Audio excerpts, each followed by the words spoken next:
Good morning, Indiana. Welcome to Who's Left This Week, the Indiana Sunday morning news and talk show for the Hoosier State without all of the both sides BS, MAGA gaslighting, and false equivalency. My name is Scott Aaron Rogers. I am broadcasting from Bloomington. We've got a packed show. The fire hose of news continues to come at us this week. Got a great panel with me here today. First, a little housekeeping. If you are on YouTube, be sure to like this video, subscribe to Project Next, check that bell so you get notifications whenever we're broadcasting live. Lots of great content on Project Next lately. Dr. Tim just had an interview with David Pepper this week. Check that out if you haven't yet. Good stuff. You can see that on all of our platforms. Be sure to follow Project Next, Facebook, Instagram, YouTube, Blue Sky. We're on all the places. And I, Scott, am at whosleft.us or at whosleft on all the social media. So follow me there. That is that. Let us welcome our fantastic team back on the show. If it looks like a duck, if it quacks like a duck, it's Michael Potter. Welcome. Thank you for having me, Scott. And I don't know if everybody gets the duck joke, but I'm running for House District 47, and it has been gerrymandered to look like the shape of a duck, kind of a 8-bit, 16-bit duck from the old Duck Hunt game. Yeah, I used to love that game, man. That was a good time. Yeah. You know what else is a good time? Talking with newcomer to the show, Ethan Sweetland-May. Welcome, Ethan. Thanks so much, Scott. Hey, Michael. Ethan Sweetland-May. I'm running for, not to be confused with Indiana House District, but Indiana Senate District 47 here, the New Albany, Corydon, Salem area. And yeah, I have to say, like, gerrymandering is a real problem, but it is nice that if we're getting gerrymandered, it can be a little whimsical. You know, like a little, like, I mean, like I like my district just looks like an hourglass, and there's nothing interesting about that. Look at that. Michael Potter with the unsolicited duck pick. But yes, you better be good on your enunciation there. Very good. I think we should lean into the whimsical with the gerrymandering and just make all of the districts shaped like fun creatures. Like we could you get like duck, maybe, you know, from the unicorn district. Yep. Yeah, I like it. Good time. Good times. All right. Well, we've got another newcomer on the show this week. Really excited to have a couple newbies joining us. And she just disappeared before I was about to bring her in. Yeah. But we are going to welcome our good friend Renee Mather to the show. She will be joining us here in just a second. You know, I'm gonna fill some time. So Michael's running in House District 47 and Ethan's running in Senate District 47. I saw the two numbers were the same, and I thought we were going to have a tussle here in the before I realized. I concede to Michael. I don't concede to my actual opponent, but I concede to Michael. Yeah, we get together. We'll pick different offices to run. So I'll tell you what I'm going to do while we're waiting on Renee to get back in here. Let's go ahead and start. Oh, hey, there she is. Hi. We were just about to move on without you, just in time. Yeah. Renee Mather, a woman who wears many, many hats. I do. Can you tell us about a couple of your hats? Yes. Well, I'm secretary for our local executive Democratic committee. Started that on March 1st. In January of 2024, I was appointed to a position, deputy chair for administration with Adam Dickey of District 9, Democrat Executive Committee. That has been changed to chief of staff. So I do that. And I, in the past 22 weeks, started a 501c3 and C4. The Washington County Community Action Coalition is the C3. Washington County Community Action Network is the C4. And I am one of the cardinal leaders for our Washington County Pride Queer Straight Alliance group. Started that with a group of people 5 years ago. Wife, 23 years to my husband, and mother of 5 children. Absolute legend. When do you sleep? This is a good question. This is a thing that people know, but I don't sleep. Yeah, Michael is. I try to do the sleep thing. Sometimes I do, sometimes I don't. You went to let me in here, and my internet was like, nope, and I got the rings of death. So, thanks for. But we are glad you're here now. Interject here. We're down in French Lick a couple of weeks ago for from Democratic administration, and I think I'm up just hanging out with some folks I don't see very often at 1 o'clock in the morning, 2 o'clock in the morning, something like that, and here comes Renee working, doing, got to do this, got to do that. I'm like, where did she come from? And why isn't she sleeping? It was my first party, Michael. It was my first party. Always working. So good. Well, I'll tell you what. You know what? This is a nice segue because you rarely are up to any good at that time of morning, and while you guys were, someone who wasn't a few months ago was State Senator Mike Bohacek from Michiana Shores. Drunk driving up in Michigan City. Let's hear it for the 219. That's my hometown. They know how to turn it up there. So the state senator was initially charged with 3 counts of operating a vehicle with an alcoholic concentration equivalent to 0.15 or more. He was 3 times over the legal limit. Operating a vehicle while intoxicated in a manner that endangered a person, also a Class C misdemeanor, and operating a vehicle while intoxicated, a Class C misdemeanor. So he pled guilty to 1 misdemeanor drunken driving charge this week, calling for $110 in fines, $189 in court costs, $200 for countermeasure fees. He was also ordered to complete a substance abuse evaluation and participate in therapy. Say, Ethan, is that a sweetheart deal? Did he get off easy? Well, Scott, there's a lot of ways I could talk about that, but the one that comes to mind most immediately is that I've been talking to people a lot about misdemeanors recently because the favorite misdemeanor that everybody wants the book thrown at right now is undocumented immigration. And they want people who are undocumented immigrants to be arrested, not given due process, thrown into detention camps, and summarily deported to places like Uganda. So, I mean, from where I'm sitting, that seems kind of soft. It seemed. I mean, I think he's a little. If we're talking about how serious a misdemeanor is, and we're talking about how serious we need to deal with crime in our communities, it seems a little bit soft. Or at the very least, maybe a double standard. I live in Bloomington. I worked in hospitality for many, many years. A lot of my employees were, in their early 20s, maybe just figuring out how to navigate the world, and maybe got into some trouble and got themselves a DUI and had to do their time. I want to see Mike Bohacek on Road Crew. That's all I'm saying.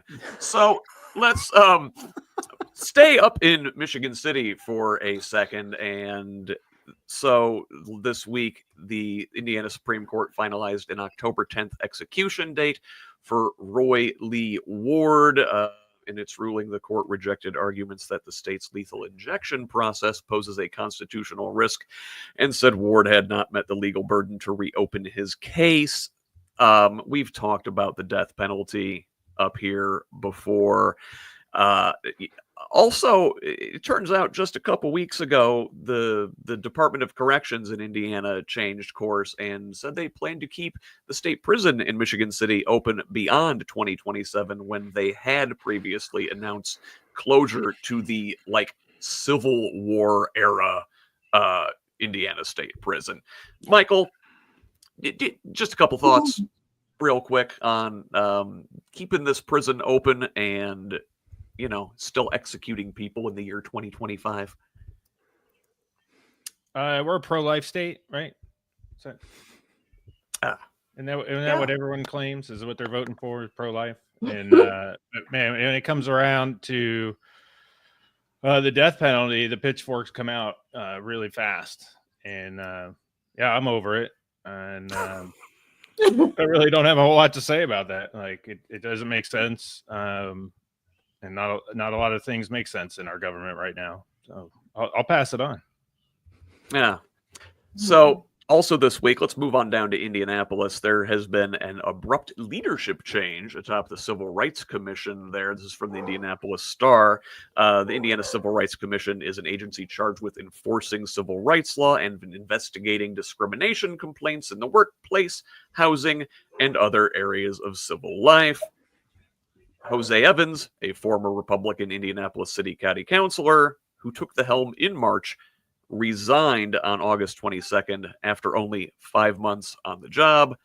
Governor Braun appointed J. Philip Clay, a Republican real estate investor who previously ran unsuccessfully for State House, to replace Evans. So the circumstances surrounding the switch-up are unclear, but 2 former employees and contractors of the agency spoke during a public commission meeting in May about a work environment under Evans characterized by aggressive behavior and a climate of intimidation.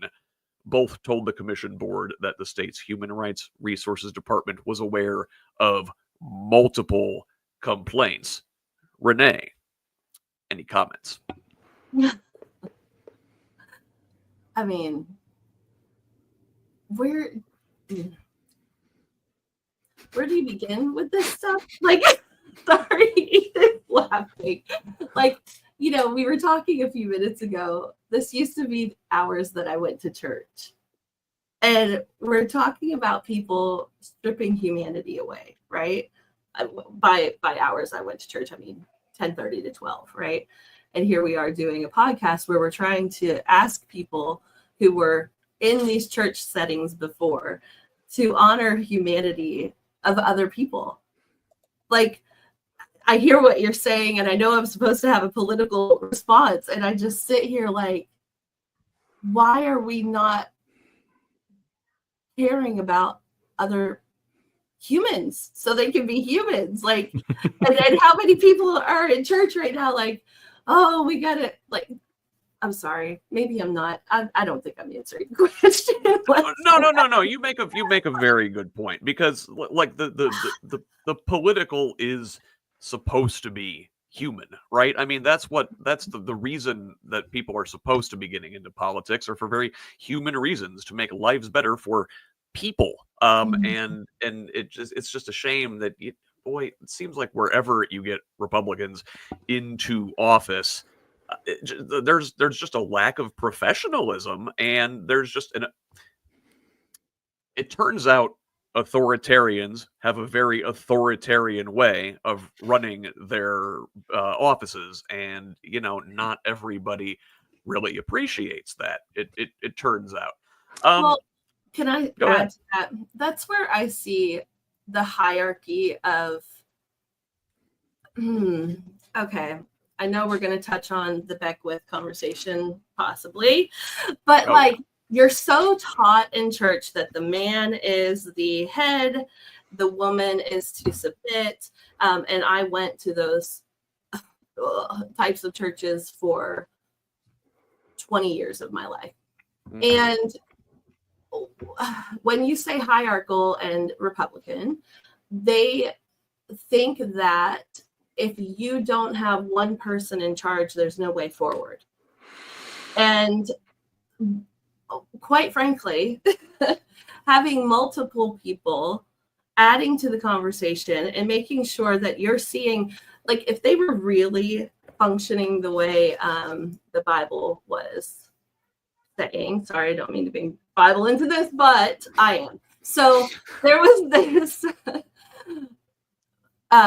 documentary we watched once, and they were talking about how young Jewish children are taught in school to see things through a jewel. Like, if you hold up a jewel to the sun or light, and it casts things, you will see a million different outcomes, correct? Mhm. And the purpose, and I'm paraphrasing because I'm nervous, but whatever, is you get all of these perspectives, and yet you still have one whole piece, right?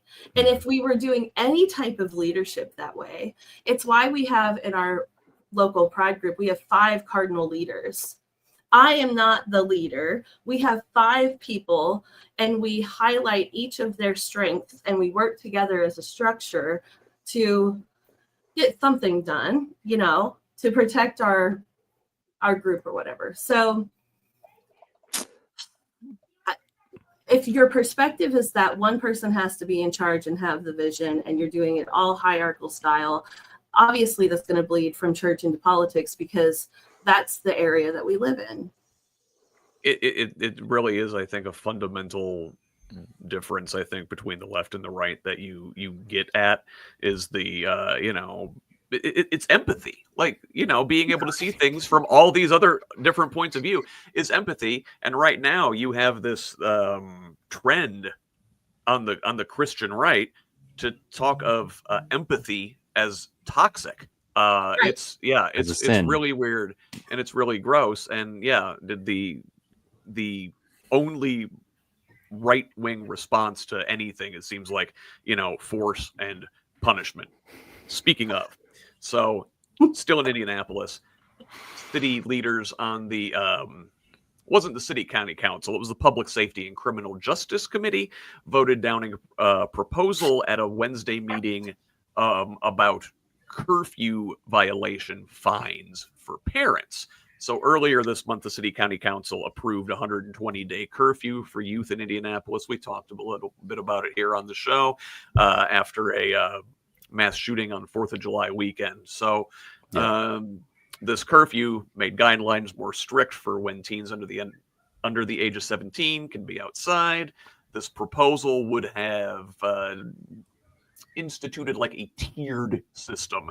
So a written notice for the first offense, a $500 ticket for a second offense for the parents, and a $1,500 fine on third or subsequent offenses. So the Public Safety Committee rejected this, rightly, I think.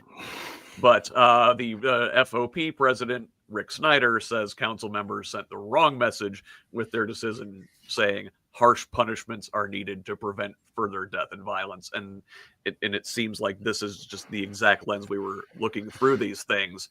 The folks on the Public Safety Committee were looking at the facets.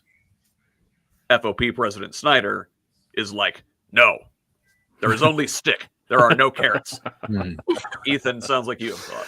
Well, I mean, if only we had actual examples of real problems like violence and youth violence in heavy urban environments being constructively addressed. If only we had examples of that, like, I don't know, Mayor Brandon Scott in Baltimore.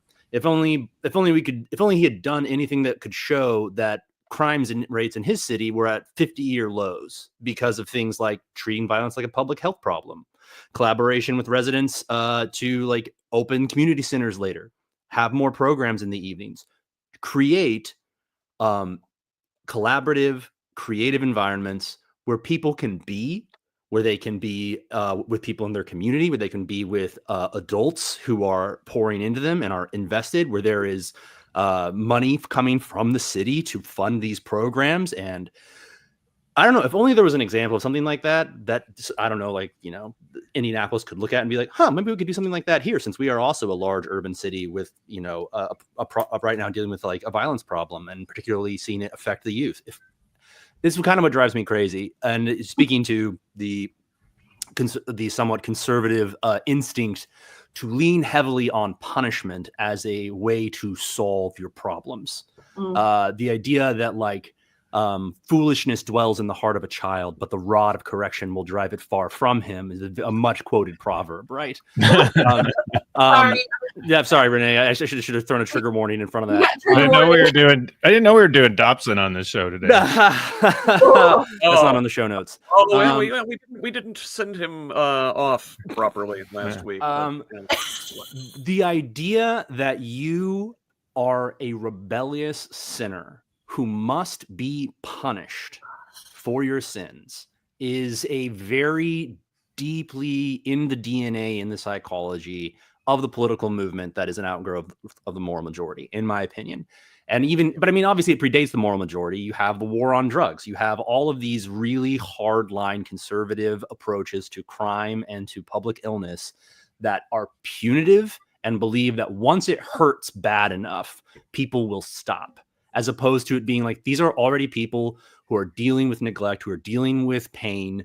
And when you have pain and neglect in our cities, and there is not a community approach, if there is not actual connection and, frankly, mercy, bring a little bit of the good parable of the Good Samaritan in here. If there's not actually an approach that shows mercy to those who need it, we won't expand the neighborhood, we won't create connection, and we won't actually address public health problems like violence.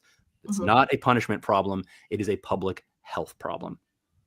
Yeah, 100%. And boy, this is going to keep coming up, I think, again and again this week. And speaking of, facets and looking at things through certain lenses, I'm glad you brought that up, and I'm glad that we have that metaphor, because I think we're gonna use it throughout the episode today.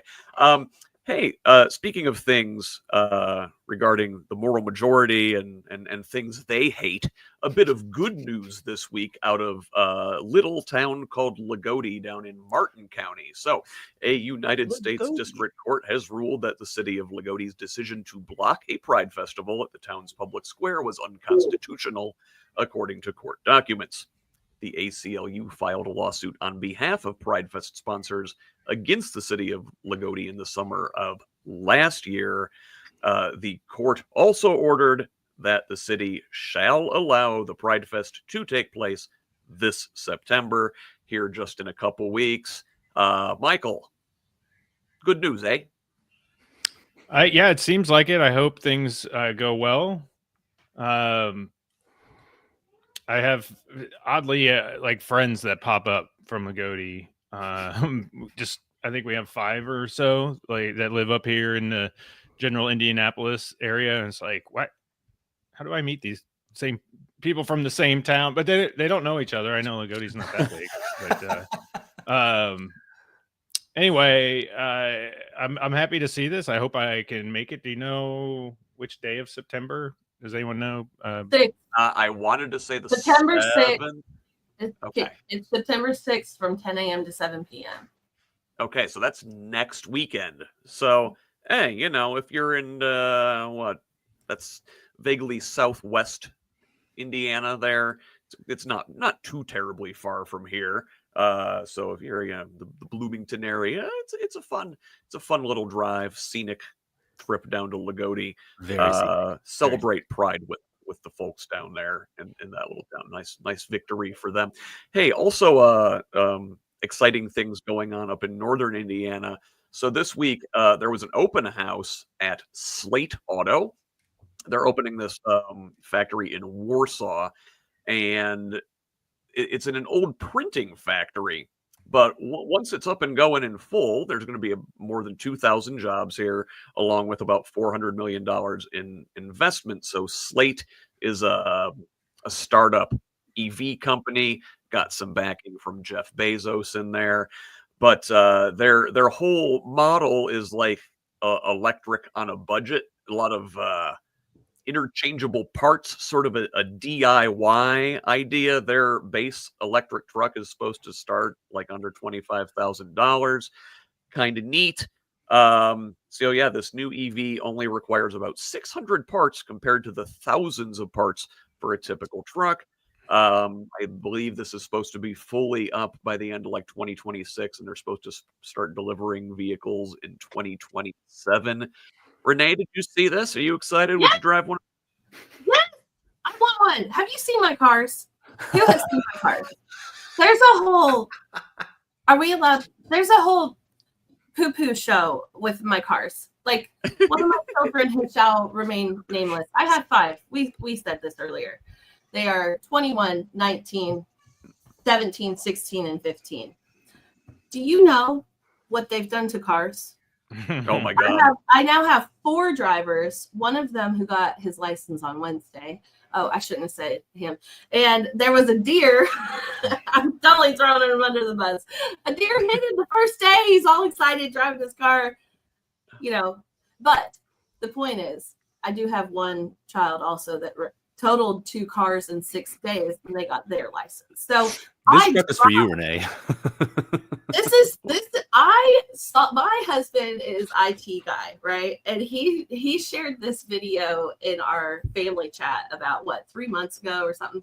And I'm like, I want this car. I need one of these cars. I don't know how, when, where, why. And like, honestly, when you said they're building it here, I just freaked out. I'm really excited.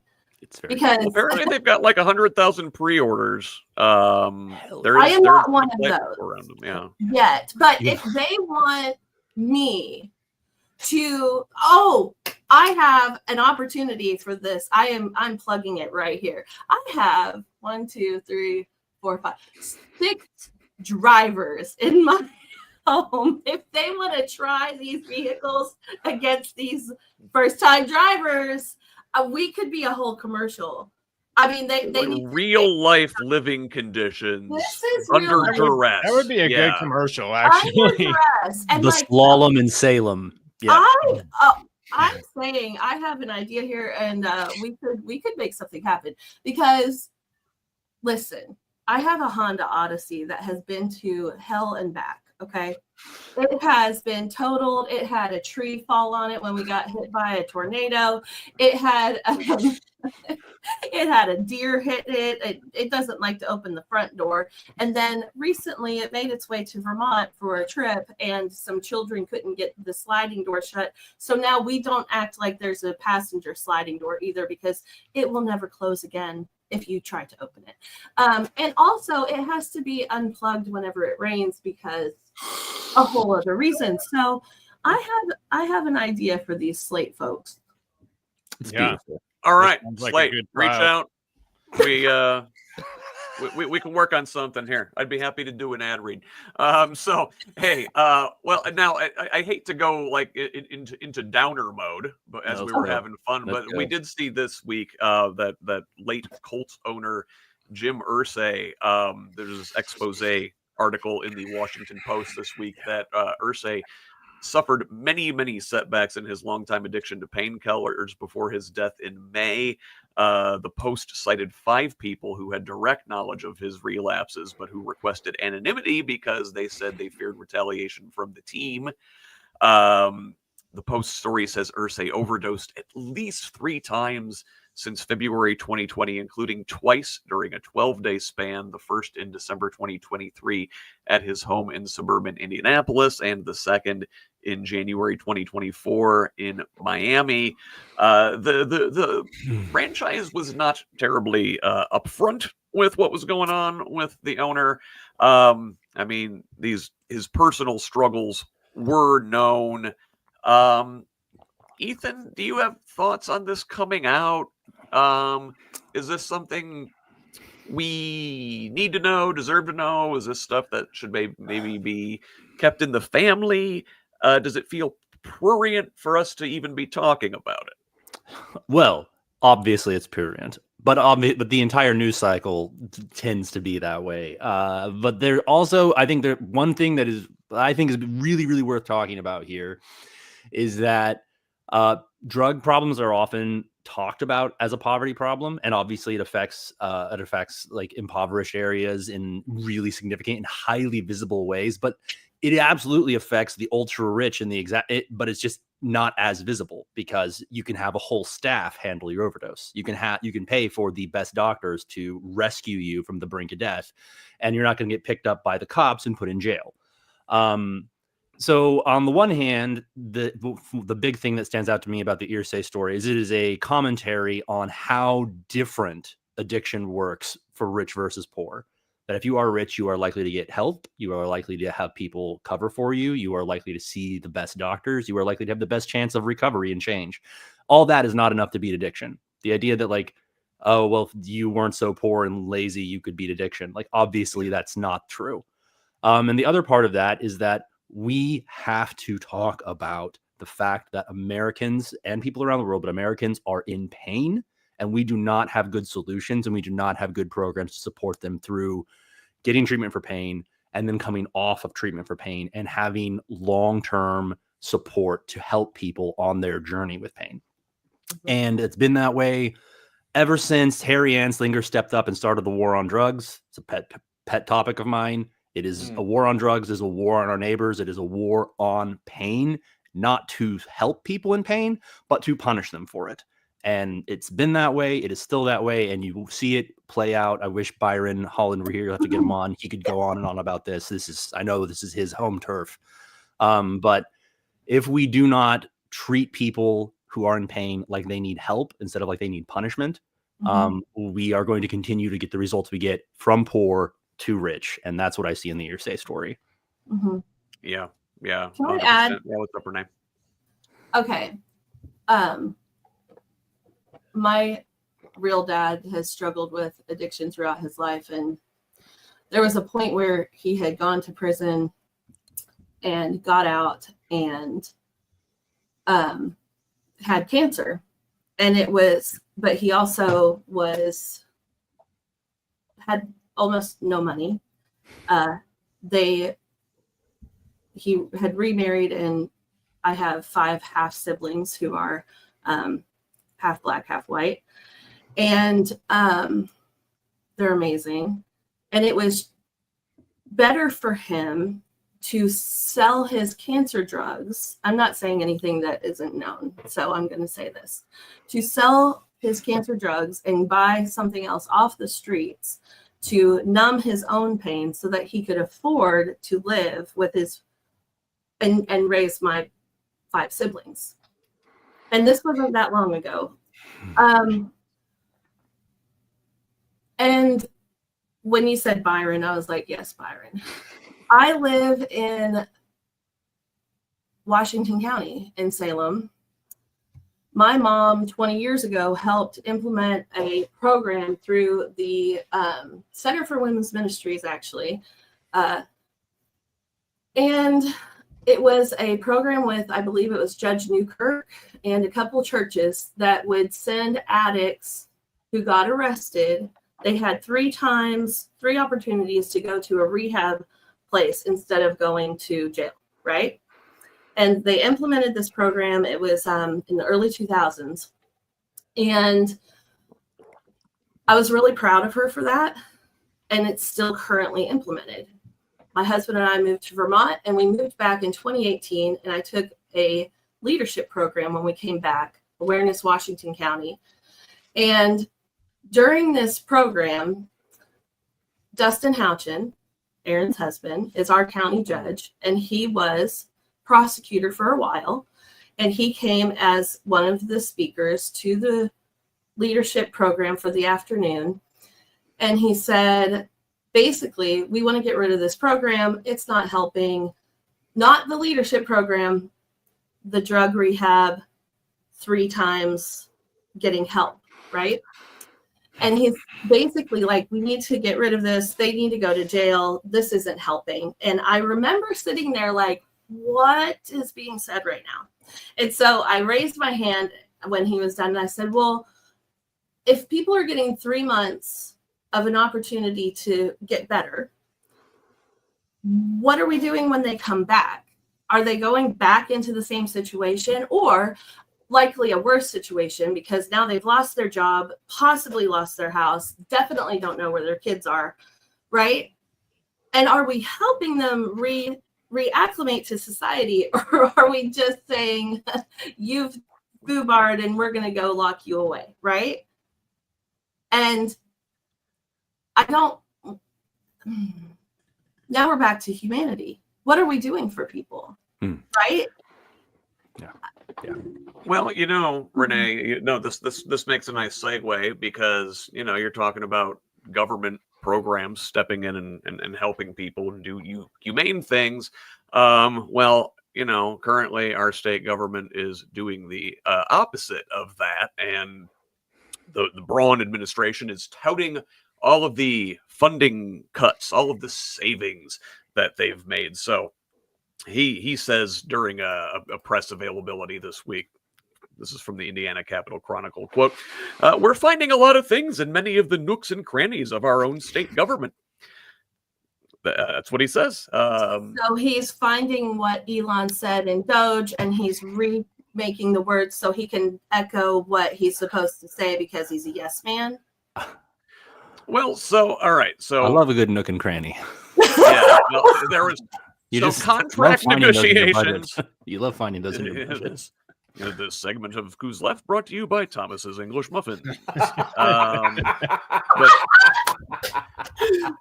the butters in there. Yeah. So anyway, contract renegotiations saved $1.4 million and prevented $37 million in projected spending, according to Braun, and reforming the state's approach to procurement using national price benchmarks and smarter processes saved $2.3 million and cut an additional $31.8 million from future expenditures. So, listen, those are numbers, right?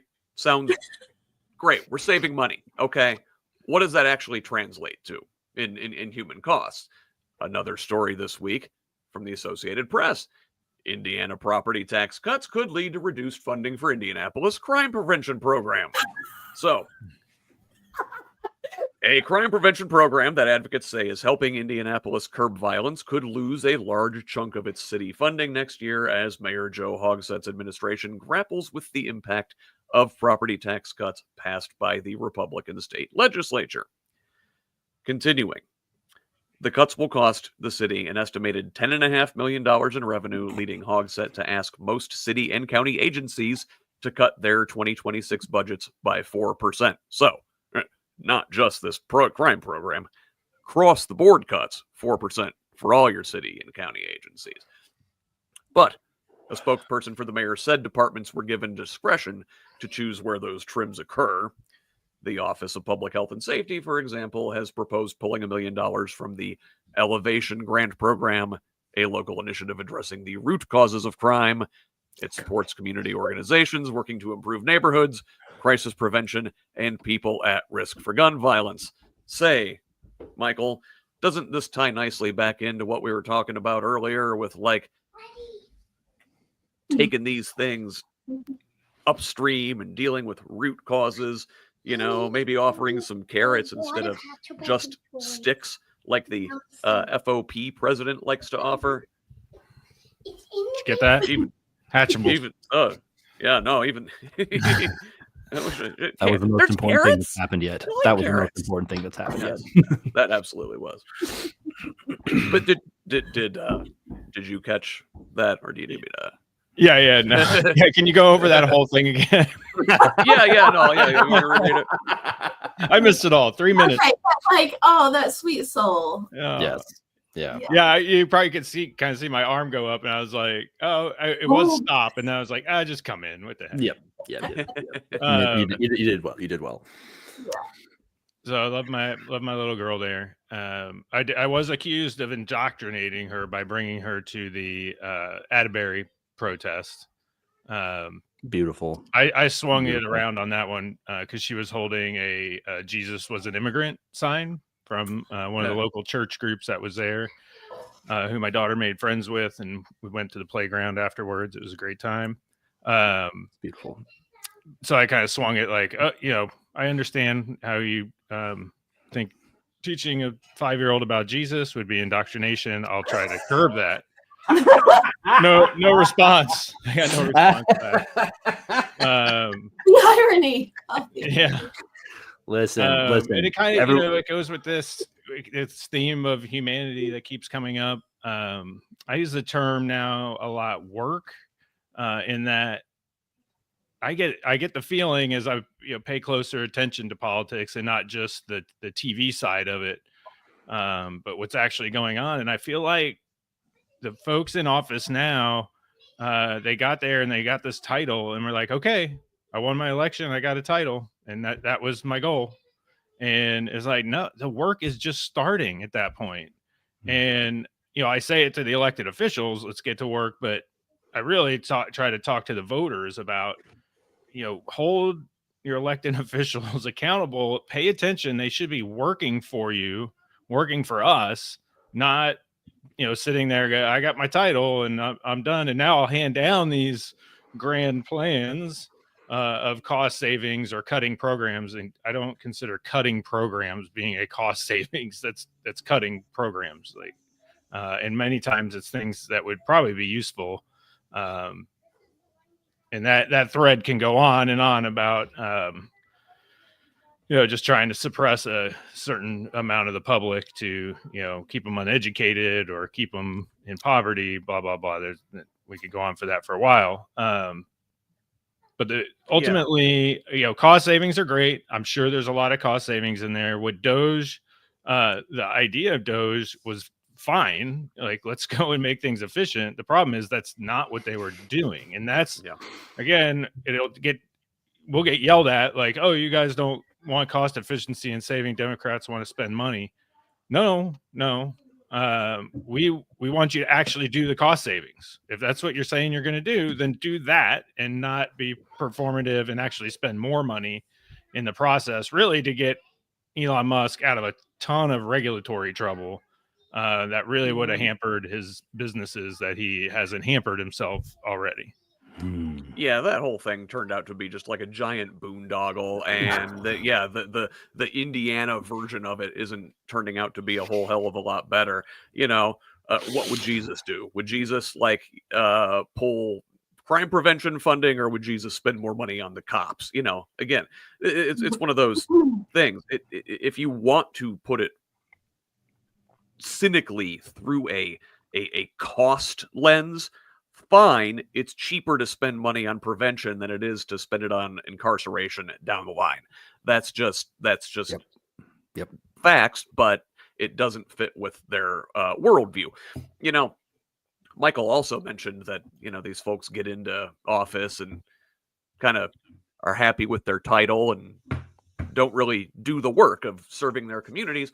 One of the ways they keep themselves in power is through redistricting, through gerrymandering, and this story is still in the news this week. We saw Texas passed their new gerrymandered maps, and California with Gavin Newsom's fighting back.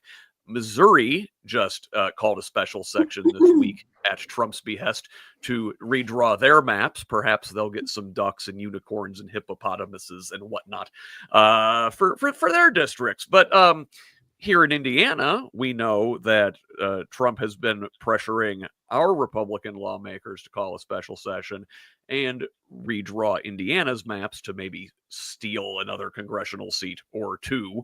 So our Republican legislators went to Washington to kiss the ring this week, visiting Trump at the White House and getting an audience with Vice President J.D. Vance as well.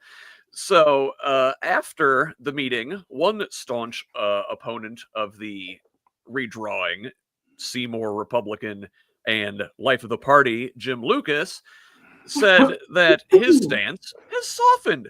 Go figure.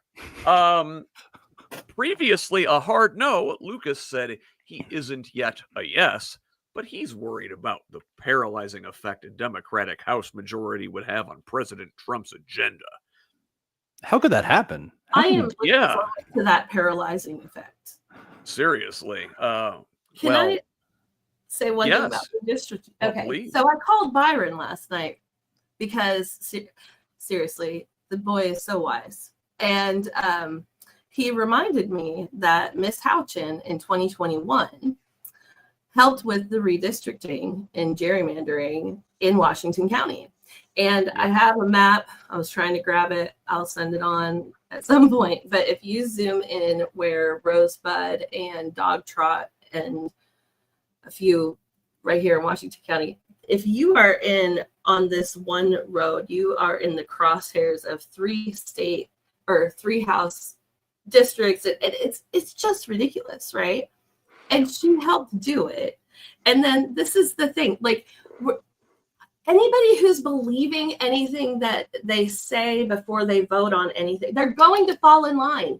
The only people who are in administration right now in the Republican, I don't see any of them standing up for what I feel like they would actually believe in if they weren't afraid of losing their job. Mm-hmm. And like, for me, there's all of these people who ran for positions who didn't get it. And yet, it's the whole reason I started the coalition here. I knew that as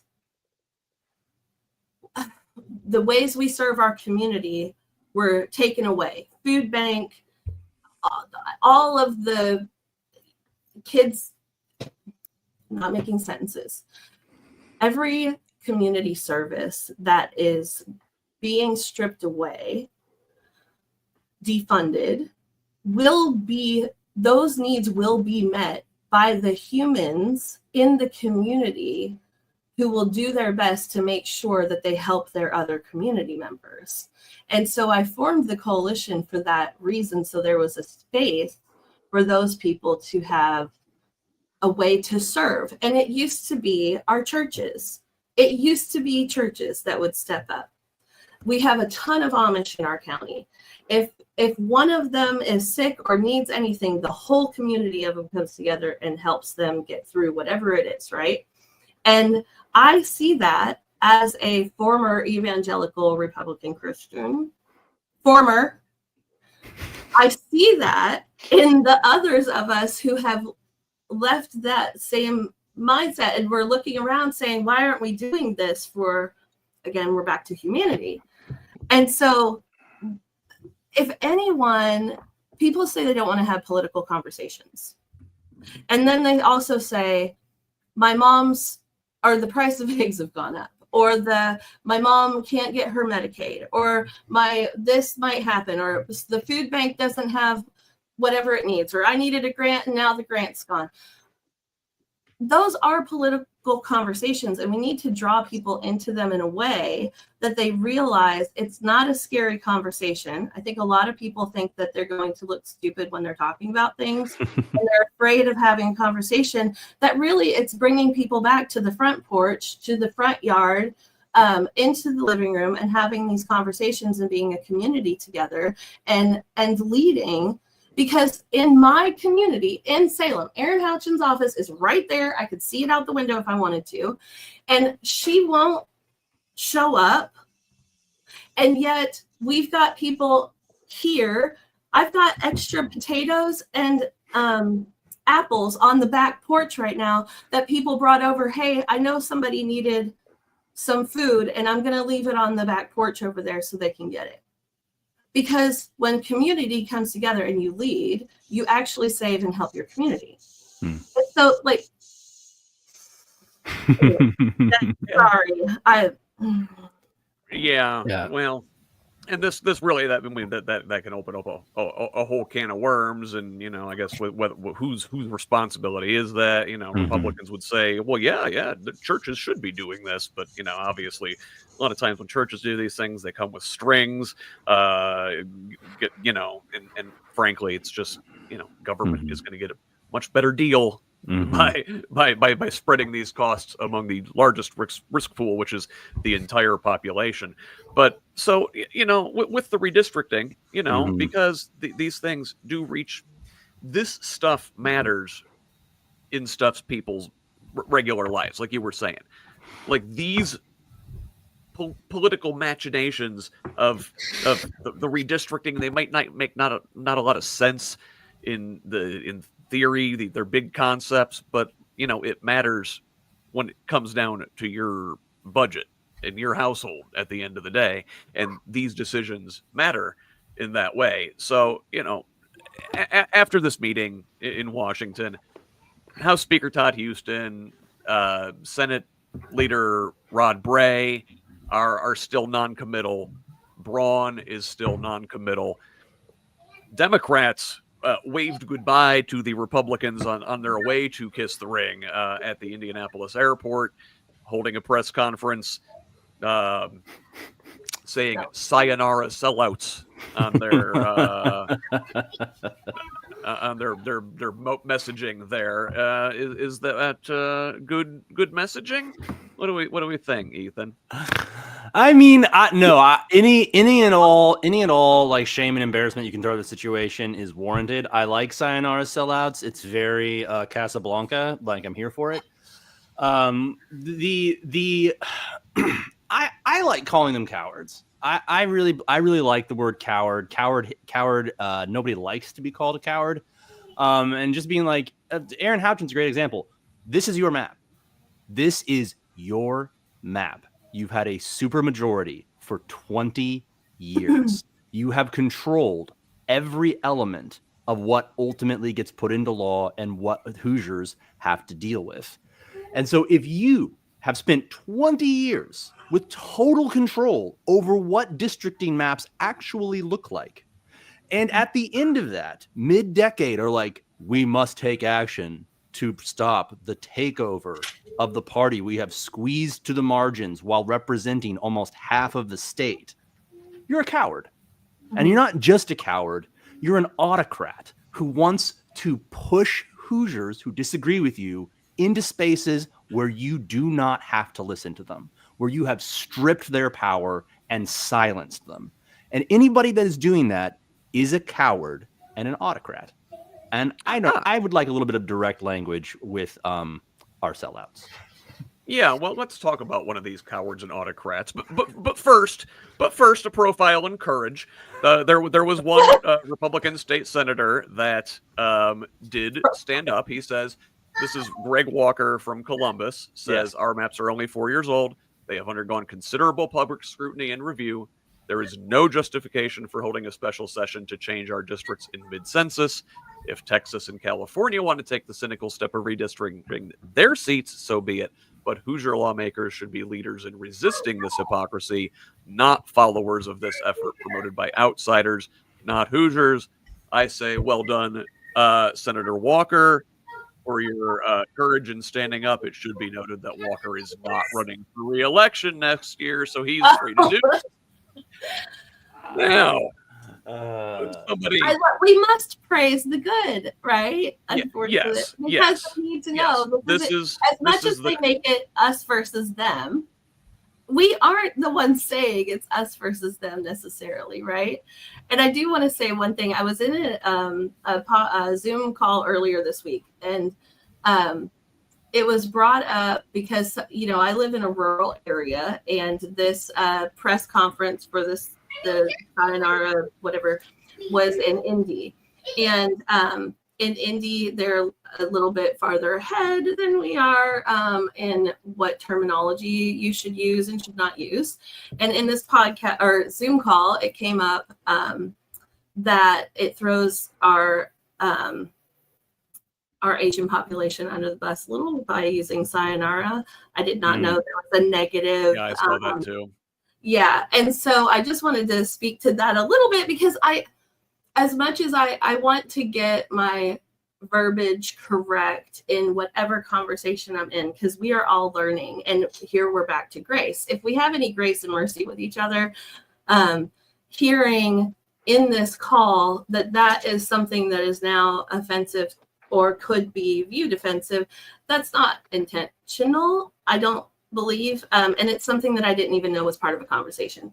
So I wanted, since my friend Ethan is running for office and he said, I like sayonara, la, la, la. I was like, I will share this little tidbit because there's things that we don't know. And until you learn about it, it's kind of like, well, I didn't mean to stick my foot in my mouth, but I always stick my foot in my mouth. So I'm professional.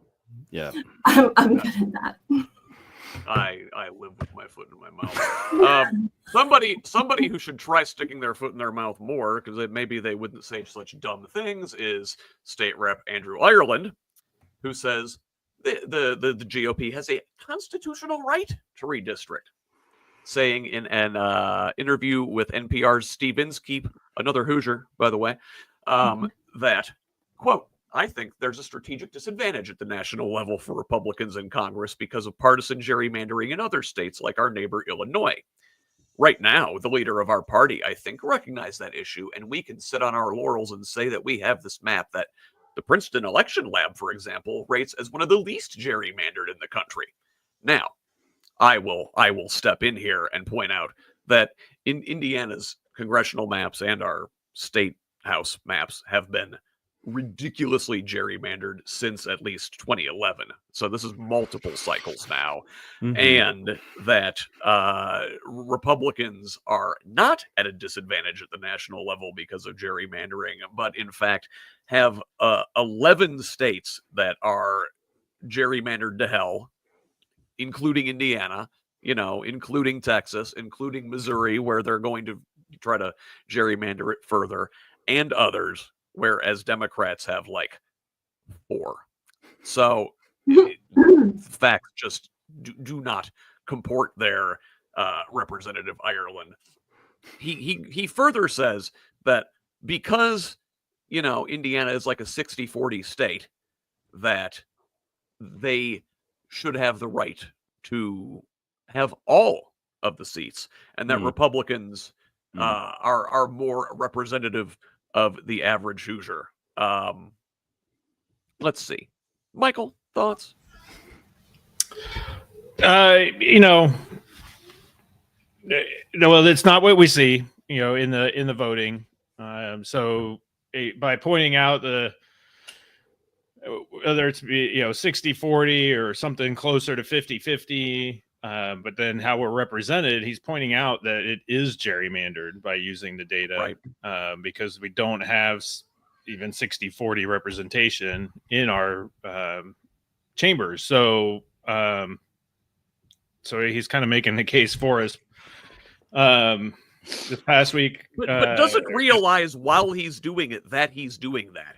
No, he says it very confidently, right? And earlier this, I guess it was the end of last week, I went up to one of our Secretary of State meetings where they're talking about changing voting centers versus polling locations, blah blah blah.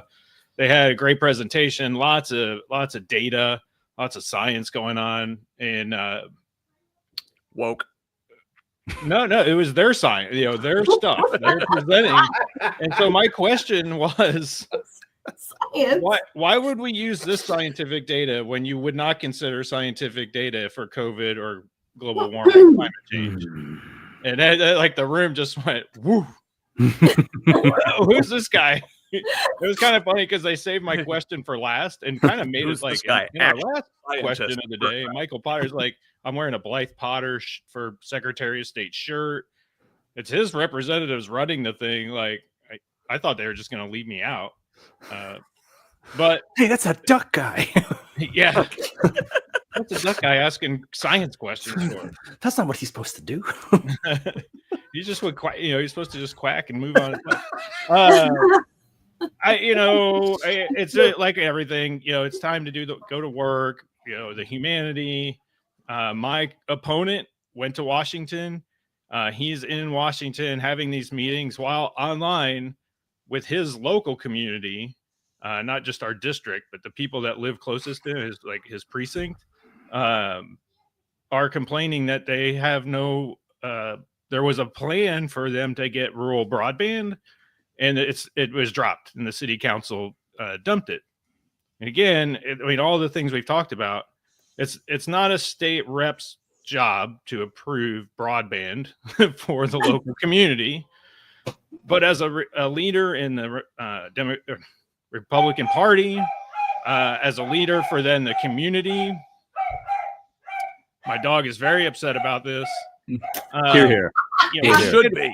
He can whip up votes for this broadband and make it, and go through and campaign through the community and through that county to say, hey, Republicans, party members of which I lead. Not only is he in the House, which is kind of a leader, if there is a hierarchy from, state to county to, precinct. But then there's also, he is now the director of the Indiana Republican Party. I don't know what that title means. It's different than the chair, but again, he has assumed a title, but doesn't want to do the work of encouraging his community to do things that were put in place by Republican politicians. Like he probably voted at some point to approve the funding to have our rural communities get broadband. And when it's critical and that vote is on the table for the community, he's in Washington talking to Donald Trump or JD Vance. Well, you must ring. Yeah. Maybe he can help his constituents get hooked up with Starlink so they can pay you a lot. Yeah. Starlink. So let's stay in Indiana here and move on to this next story. Now we've poked around at this one a little bit, but I wanted to just dig a little more this week. So an Indiana Law Enforcement Training Board is weighing a request to decertify the Du Bois County Sheriff. If you recall, Sheriff Tom Kleinhelter was under investigation by the Indiana State Police into allegations of misconduct. So, although a special prosecutor ultimately decided not to charge Kleinhelter, the training board voted on August 18th to move forward with charges of fraud, perjury, false informing, and criminal misconduct. The Law Enforcement Training Board Decertification Committee was asked last week to review the case. That was following a request from its executive director, Tim Horty. Now, if decertified, Kleinhelter could still serve as sheriff because the sheriff's office is constitutionally created. It is an elected office. Holding it does not require police certification, but boy, doesn't look great. So this probe has since drawn wider attention after the former Indiana State Police Superintendent Doug Carter publicly criticized the agency's handling of the case. Carter pointed to the discipline of Lieutenant Jeff Herron, the lead investigator, who was suspended after pressing a reluctant prosecutor to charge Kleinhelter. So let's summarize here. Kleinhelter was investigation from the Indiana State Police. State Police are like, hey, listen, this guy's up to some no good. You should charge him. Here's our evidence. Prosecutor's like, I don't want to do that. This guy's a fellow Republican, you know? And what happens is the investigator got punished. Many think under pressure from Governor Mike Braun. Just in general, and I've got information pulled up in our show notes. Do Indiana law enforcement, our sheriff's offices in particular, have a problem, Renee? Thank you, Scott, for that question. We've had conversations. The corruption goes from Washington, D.C. all the way down to Salem. It's ridiculous. And the overarching issue is people don't want to call it out. Mm-hmm. Everybody, and you're in a rural town. Okay, maybe that's not fair because I saw Michael's face. The people. Oh, I know where you're going. You can say it. I'm not offended. If you have 1 million or 100, or depending on the population of your area, people all saying the same truth, great.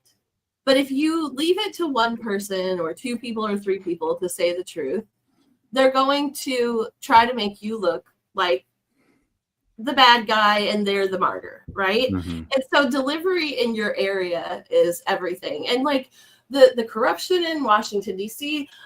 is mirrored in Washington County, and it goes, I mean, it's going to be like a thread that goes the whole way through and eventually will be uprooted, because I do believe that there's enough people right now wanting truth and starting to be willing to say it, right?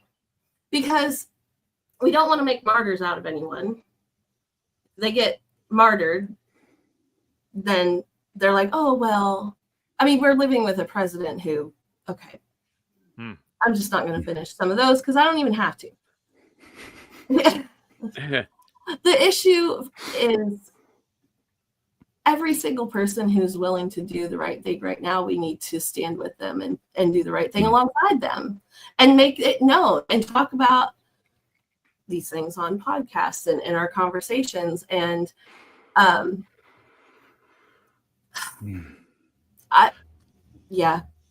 Go ahead. Listen, I don't want to impugn the entire profession. I'm like, again, I'm sure there are the vast majority are good apples, but man, them bad apples are exceptionally rotten.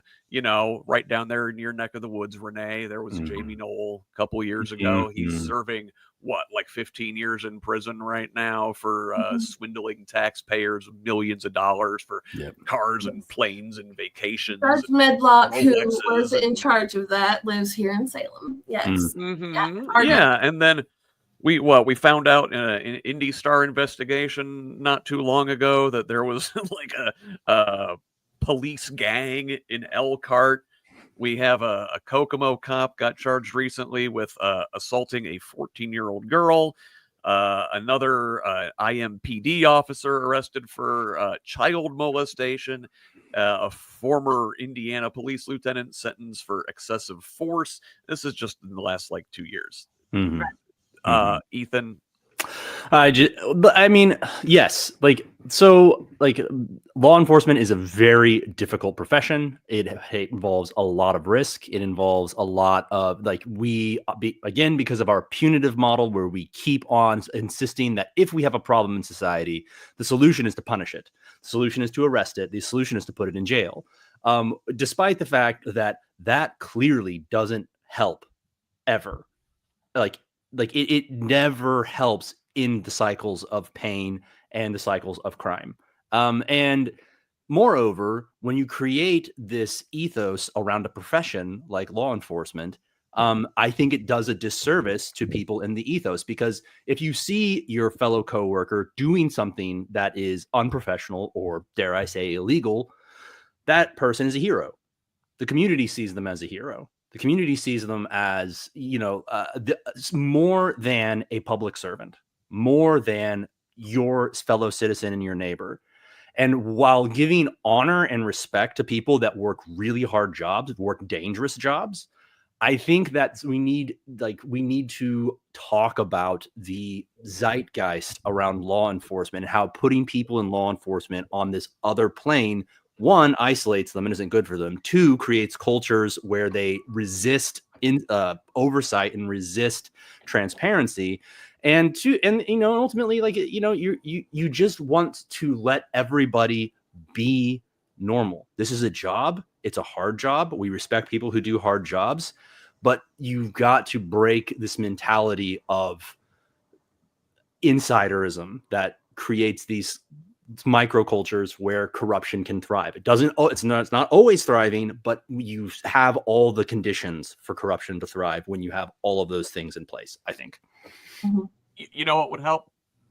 Billions and billions of dollars of Great point. Military equipment. Equipment. That's the one thing we don't have yet. Yeah, we're trying to punish enough, but we don't have military grade weapons, enough of them yet. I agree. That's definitely the issue. Yeah. Yep.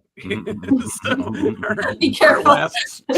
Our last story in Indiana this week, and love him or hate him, you can't escape him. Lieutenant Governor Micah Beckwith back in the news this week, not for anything he did this week, although, he's up to his usual shenanigans. But this week we have a story from the Indiana Citizen. Beckwith and his allies plan strategies to push conservative ideology in schools in an April meeting, we found out.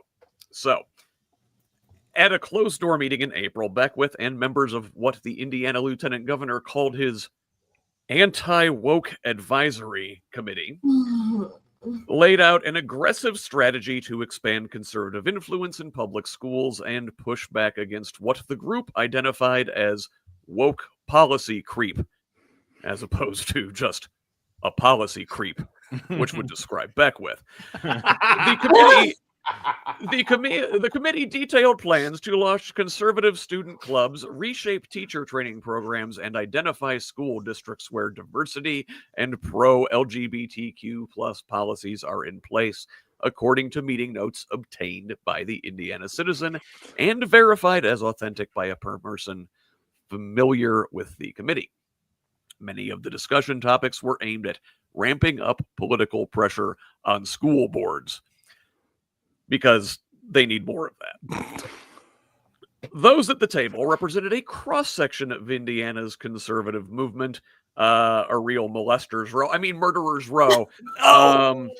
Attendees included Indiana Family Institute Executive Director Ryan McCann and Education Director Martin Struther, former Attorney General Curtis Hill, who lost his 2020 renomination bid after his law license was suspended over groping allegations.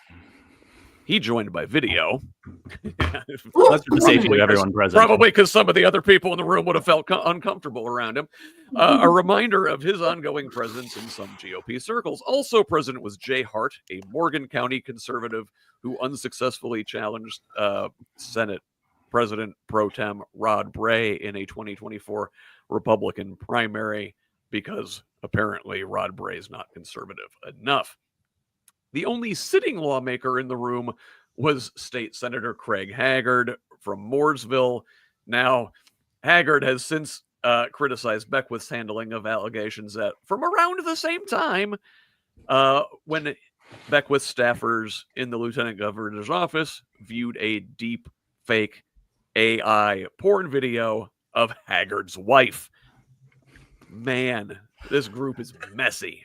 So, rounding out the group were Fisher's photographer Cher Ravoto, Allie Madden, a Marion County State GOP convention delegate, and Valerie Swank, as well as conservative activist and social media figure Ken Colbert of Evansville, who attended via video. So, according to the meeting notes, the committee formed by Beckwith focused on specific steps to launch conservative clubs in schools and target teachers, education colleges, and programs they see as promoting, again, pro-queer content or leftist ideology. Members discussed creating conservative club kits with shirts, hats, and stickers, and developing a youth branding campaign built around the slogan, "It's cool to be conservative." The effort would be coordinated with Turning Point USA, a national conservative youth organization founded by right-wing personality Charlie Kirk. Real quick, let me break in here, Michael. What kind of slogans are they going to have on the shirts and hats and stickers in the conservative club kit? I think they want to say it's cool to be KKK is really what they're going after there. Ooh. The Cool Kids Club, all Ks. Yeah. Yeah. So, a lot of this, and I hearing it again, I read through this. It's it kind of involves the community I live in, as they mentioned, Center Grove High School, which, I mean, they're targeting it right. Like, they said, hey, there's this Democrat that's running for House District 47. He's being a problem. Where did he go to school? He went to Center Grove. It must be the school's fault. Must be the school's fault that Michael is a crazy Democrat. You were targeted with woke indoctrination. Yeah. Notorious center. I was definitely you must have gone to college. Indoctrinated by my earth science teacher, and I became a geologist. And I totally thank him every day because I love my 25-year career. I love doing research in college. And so that's the indoctrination I got from Center Grove.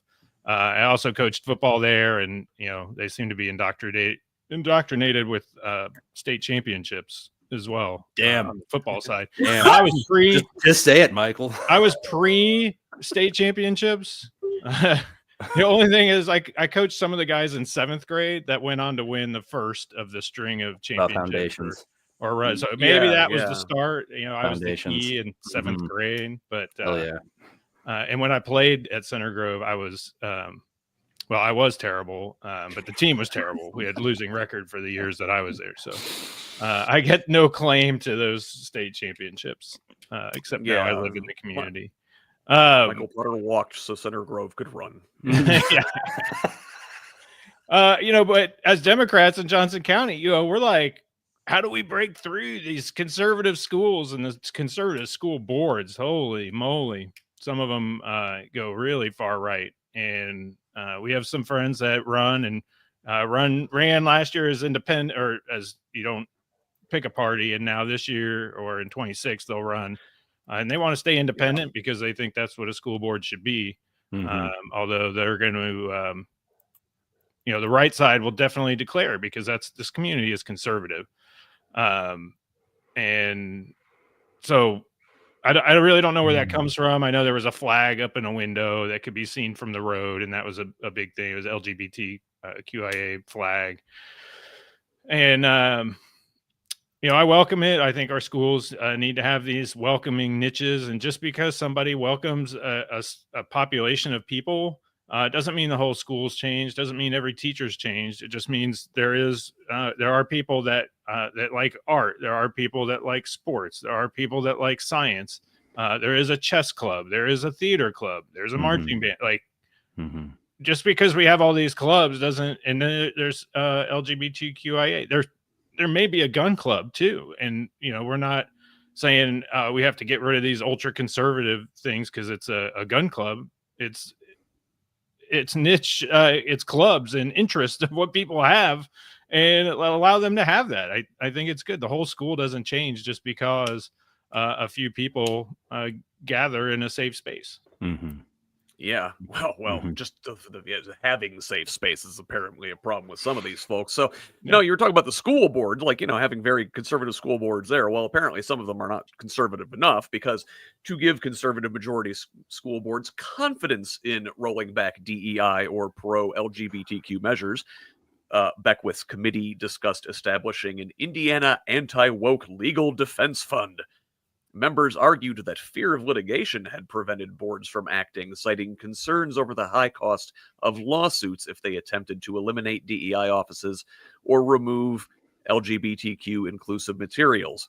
They proposed tapping legal assistance from national advocacy groups such as Alliance Defending Freedom and drawing on the Indiana Family Institute for additional policy support. Man, Ethan, freedom and family. Those are a couple of words that these folks really like to rally around. They do. And then they really taint the brand of a couple things that should be pretty non-controversial, eh? Hey, I mean, it is important to recenter on how central and absolute the authority of the father is in the Christian nationalist and the far right orgs. There is literally God, and then the biological human father, and anything in between that tries to get in and influence the family and influence the children is illegitimate and a threat. And now that is not everyone. That is not how everyone takes it. But even the presence of that as a grounding ideology is very, very present in these conversations. And so, if you believe that being gay or being trans is something you catch, is like an idea that you get infected with that then makes you on virus. Yes. No, literally that. If you believe that, then exposure is the danger. Exposure is the danger. And the idea that you as a parent may have beyond your control a child that is a way you do not understand and do not accept is terrifying to many, many people.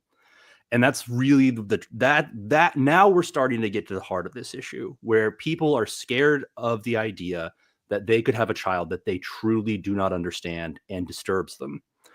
And that is exactly what these clubs are for.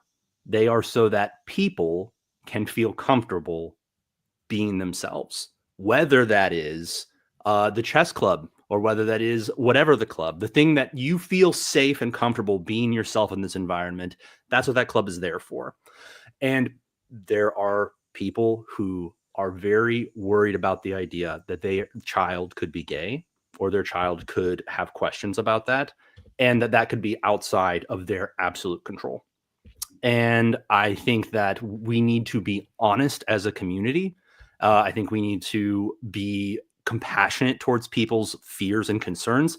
And we also just need to address point blank, like, what are you really afraid of here? What is it that you are really trying to prevent or trying to address?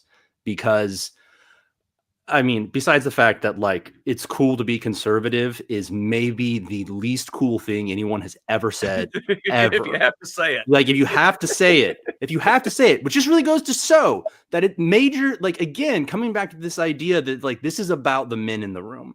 This is about the dudes who want control. They want control of everything. They want control over what's cool or not. Yeah, no, we're cool. You're not cool. We're cool. It says so on my shirt. It's like, damn, you won the argument there. You are cool. And you made it illegal to say anything else is cool, or for anybody to think that something else is cool. They were worried whenever gay characters were appearing on television. They were worried whenever it was becoming visible to people, because they're like, well, once people begin accepting it, once people begin seeing like, oh, these are people like me, these are people like us, that it would be more acceptable. They were afraid of that in the 90s, and they were right to be, because when we see that our neighbor is like us, that they have the same needs and worries and concerns as us, overwhelmingly, people begin to come around and they understand that they need to love their neighbor as themselves. But if you can make it go away, if you can make it invisible so that the only narrative about it is coming from people that were wearing a shirt that says it's cool to be conservative, then that's the only thing that you're going to think about these people that we are otherwise making invisible and silencing.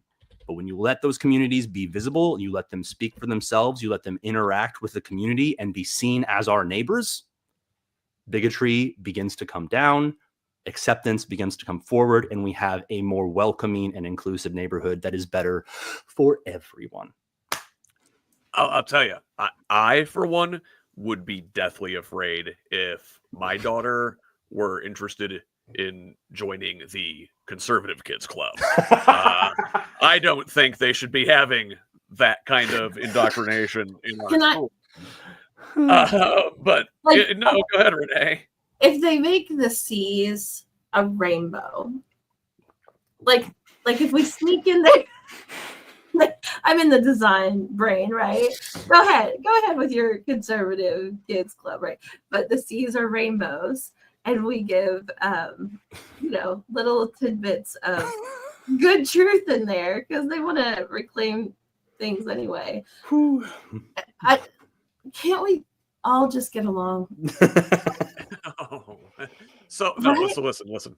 Yeah. No. Okay. According to the meeting notes at this thing, tried. So the group is they raised concern about teacher preparation programs at Indiana universities, which they accused of embedding DEI and progressive ideology. Okay, so their recommendations included a statewide audit, recommendations for requirements for curriculum transparency, and mandates that training emphasize the U.S. Constitution, free market economics, and character education. And the group also discussed ways to enforce patriotic and conservative laws. I think Ethan hit at something here, Renee, which is the translation of, like God's authority into the Father, as on heaven, as on earth below, right? And they're going after preparing the teacher preparation and the colleges. And, it turns out that education is predominantly a woman's field. And I can't help but think that is part of the clash here, is that these misogynists and, patriarchal authoritarians have a problem with these women who are not under their thumb teaching their kids.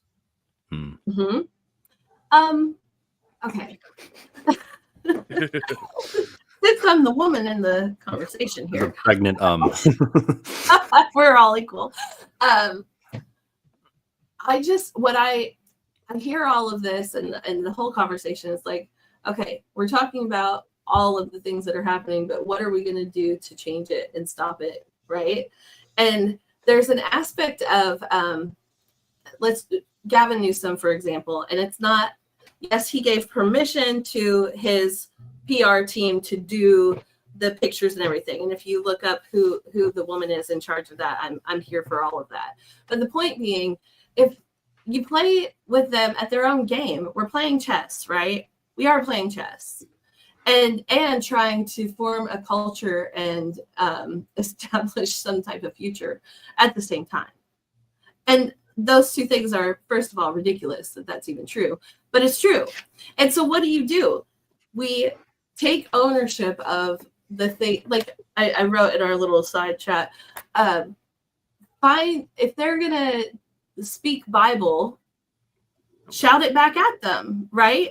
What did Jesus do? He fed them. He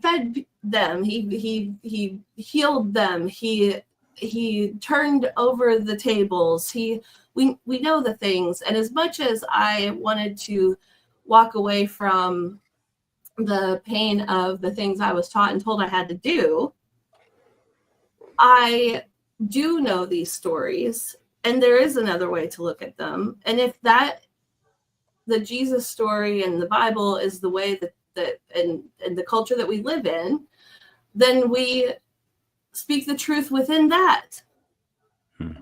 He was a liberal. He wanted people to. He was a liberator of. I believe Ethan Hawke did a movie called like Jesus Was a Commie, and I'm kind of inclined to agree. Right. So like, I'm just saying, how do we play at the same game? If they're going to have this little club and we throw the rainbows on it, right? And it's like, hey, but we all stand together against the thing. Like, instead of hiding from, well, we can't say LGBTQ now. If you've got 500 people saying LGBTQ is fine, and you're in a town where only 300 people are in the school, do you get what I'm saying? Like, you flood them with it anyway. They can't go shut all of you up at the same time. Yeah. For sure. Look, listen, I'm an atheist, and you know who I'd really like to see run for president in the next cycle that they're not talking about enough is Raphael Warnock. If anybody can rain fire down upon these Christian nationalists, it is a preacher. Yes. So, yes. But listen, it's not all negative and end of the world fascism, right? There is some happy news this week as we move on to our national stories. All is right in the world because your English teacher and your gym teacher are getting married. At least that was the caption on a 5-photo joint post on Instagram from Taylor Swift and Travis Kelce, who announced their engagement. Swifties are elated, I think. So listen, I'm just having fun with this. It's good. So we do watch parties. Are your hearts warmed? No, I mean, I am perfectly happy at a very moderate level for any two people that seem to love each other to be together. And of course, I love it when the insanely wealthy get married and give each other $1 million rings. I think it's great. I have no conflicting feelings about it or just like a rising apathy on any level. Genuinely, though, Taylor Swift deserves the best. Travis Kelce is, I don't even know what to say, man. He seems like a nice guy, but he lucked the hell out. That's all. He is absolutely out of his league. I don't care. I stand by that forever. Way, way out of his depth. But I'm happy for them. Michael, you're a father to 3 daughters. Did they convert you? Are you a Swiftie? Well, my older daughter's kind of went through the Swiftie times and are kind of not locked into that right now, and the younger ones just learning about it. So I'm probably more of a Swiftie than any of them. Just following the news and whatnot. And, I'll go with Ethan. Like, great, great. It doesn't surely faze me. Good for Okay, them. Let me add this. I'll add this. Okay. Travis and Jason, his brother, have had a podcast for a while, and Jason's wife is on there, and they certainly seem to bring a leveling of the playing field between men and women, and Jason's not afraid to give his wife a big voice, or she took it. She is from Philly. I have roots out that way, and Philly women certainly aren't going to take any crap. Most women don't take crap, so it doesn't really matter where they are. But usually it would be the football player gets married, and it appears to be this male dominated relationship.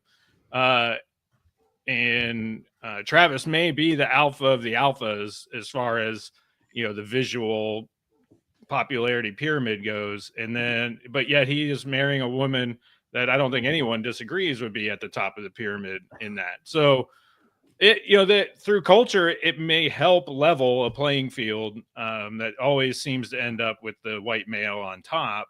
In this case is not that case.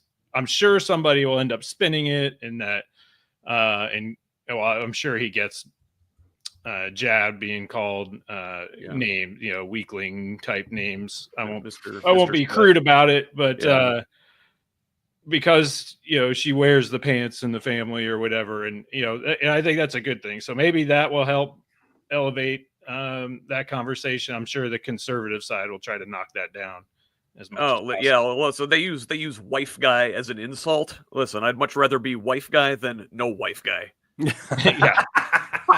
Or molester guy, or embezzler guy, or And I mean, just even Tim down. It's like Travis Cleese will tear you apart like a gorilla. Travis Cleese will literally pick you up and hurl you down the block. You absolute toad man. Like who are you?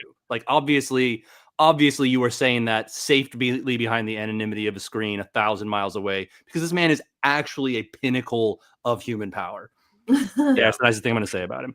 Yeah. Oh, well, on the other end of the spectrum, a pinnacle of human wimpiness, President Donald Trump revoked Secret Service protection for his opponent in last year's general election, former Vice President Kamala Harris. Now, vice presidents typically get 6 months of protection after leaving office, but President Biden signed a memorandum in January extending Harris's protection for 18 months. Like I said, typically they get 6 months, but it's not unusual to have extended protection. Al Gore and Dan Quayle both got extensions for 180 days, according to former Secret Service Director Mark Sullivan. I don't know, Renee, is this it's anything? Almost like, yeah. I mean, I heard it. I'm like, oh, you son of a, because I mean, Biden knew, or somebody knew, that she would need extra protection because of the craziness that we live in. And of course he revoked it. Like, no, that's not shocking. It's just an asshole move, which I was told we could say ass. Like, it's just being mean for the sake of mean, because he wants to hold the narrative in every conversation, right? The administration and T-Rump. Listen, Mike Pence only got 6 months, and they tried to hang him. Okay, but he was also a Republican. Like if you're in a cult and you're told to do something or not do something, I hope she ends up with all of the safety that she needs, because there's obviously a part of this world that I know nothing about, right? And because of that, the whole conversation about it and him doing it is just for, I mean, her book comes out. And so it's like, oh, well, how can I get a conversation instead of having her have the conversation? Oh, I'll do this. It's his only goal is to be in the Senate. Proceeds from sales of her book will go to personal security, probably for the life. Maybe she can use Elsie's to like. I hear they're good. Here's another prominent woman in politics in the news this week. Republican Senator Joni Ernst of Iowa is telling confidants she will not run for re-election next year. Thursday is supposedly the announcement upcoming. Ernst is 55 and has served in the U.S. Senate since 2015. Michael, what do you think? Sorry to see you go, or don't let the door hit you on the ass on the way out? Don't let the door hit you. She's where the good Lord. We're all gonna die, right? So she's just preparing. We're all gonna quit.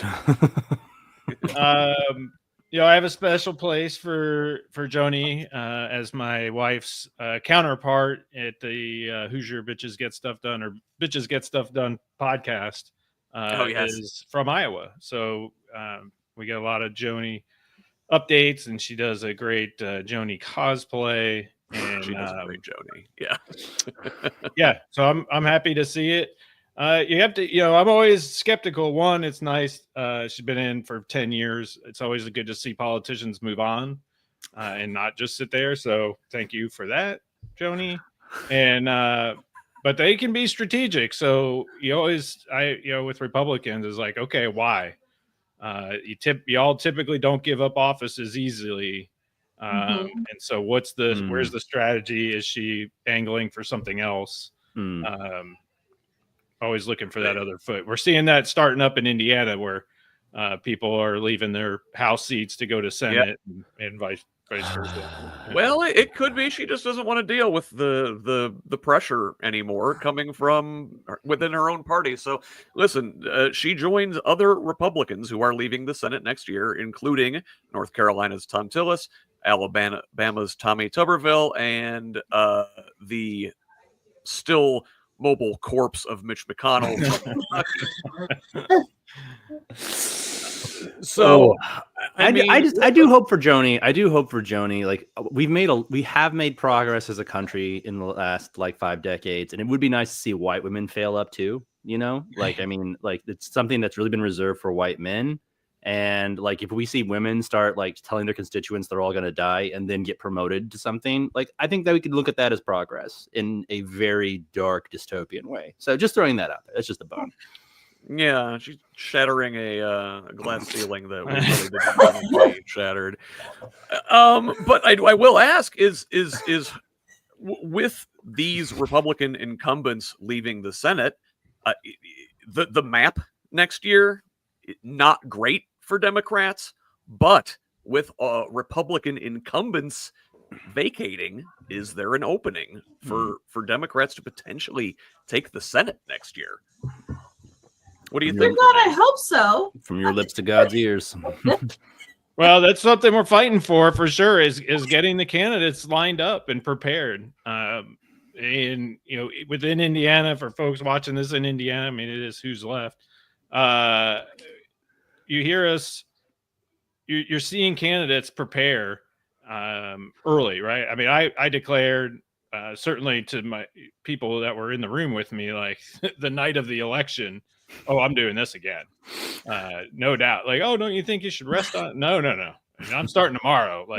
I'm excited for this. And why do we wait until March to get started campaigning and declaring? And that's kind of tradition. And we've been pushing the party to say, hey, recognize people early. We have incumbents that we have to overcome. So they're campaigning just by being in office.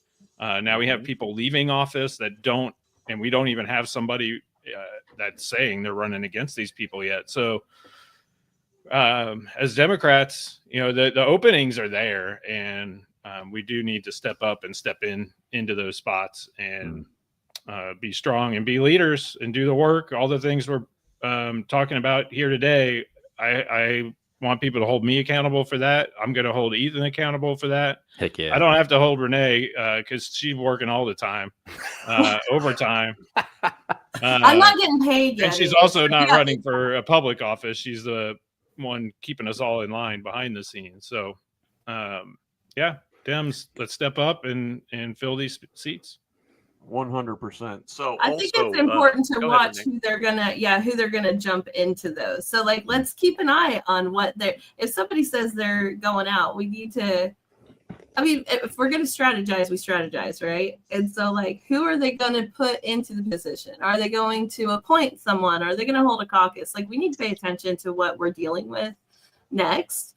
And I think, to speak to Michael's point, what do? We have to get Democrats to go out and vote in the primary. Like, there was one thing I wanted to say. We are not a red state. We are not a red county. And everybody who's red that says that is wrong. And they're saying it because they don't want you to know that we're not a red state or a red county. They want you to think that your vote doesn't matter.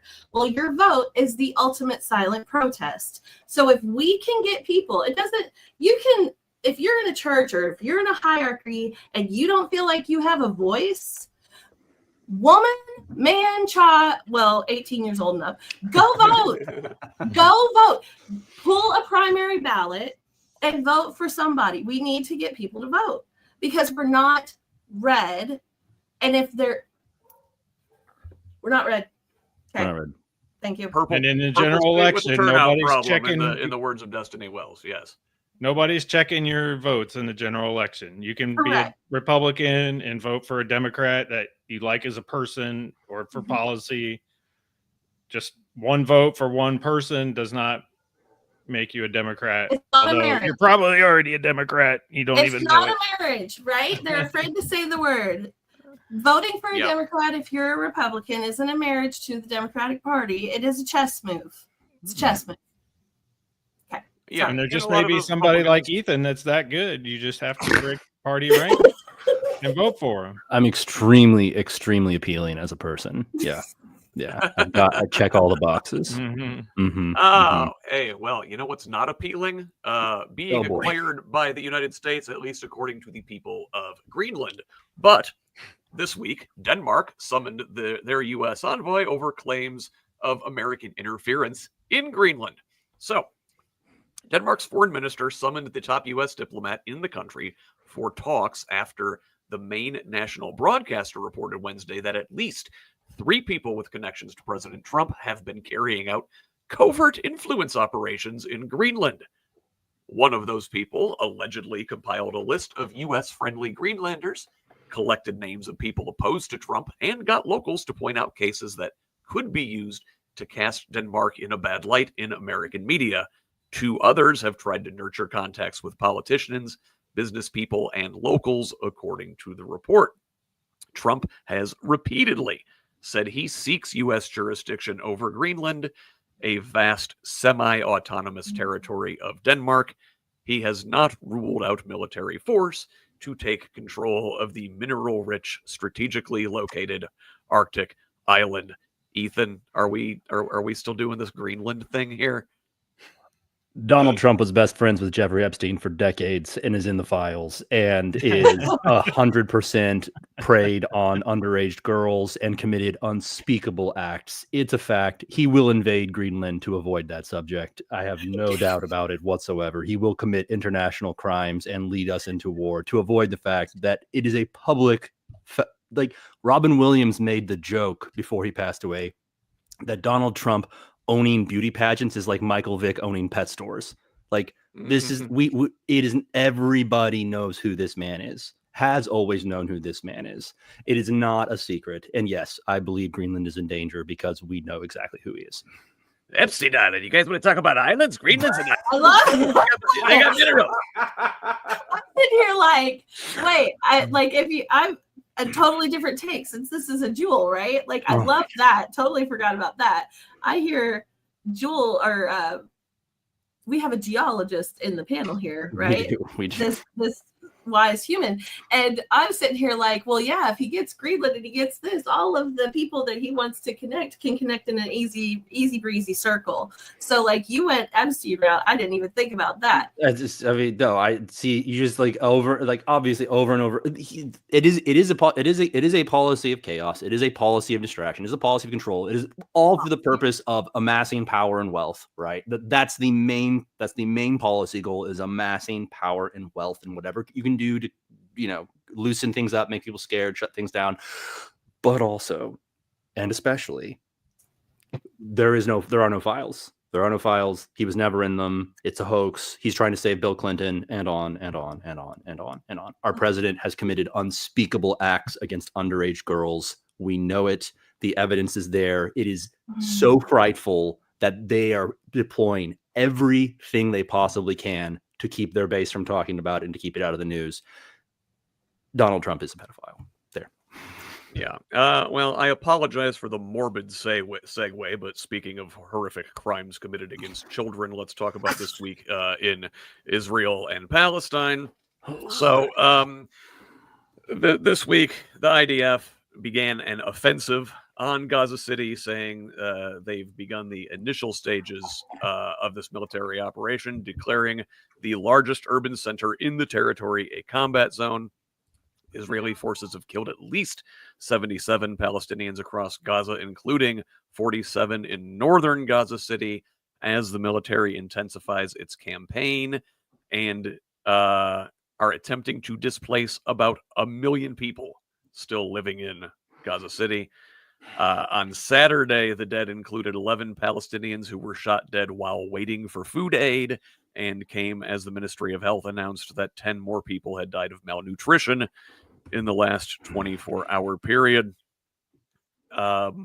Now, this week, also on the other side of the border in Israel, a massive rally in Tel Aviv of more than 350,000 people during a national day of struggle for a hostage deal and a ceasefire.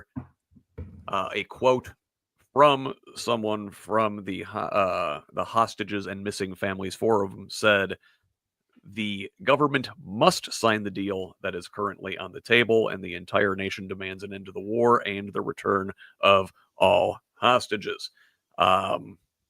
Ethan, do you have some thoughts?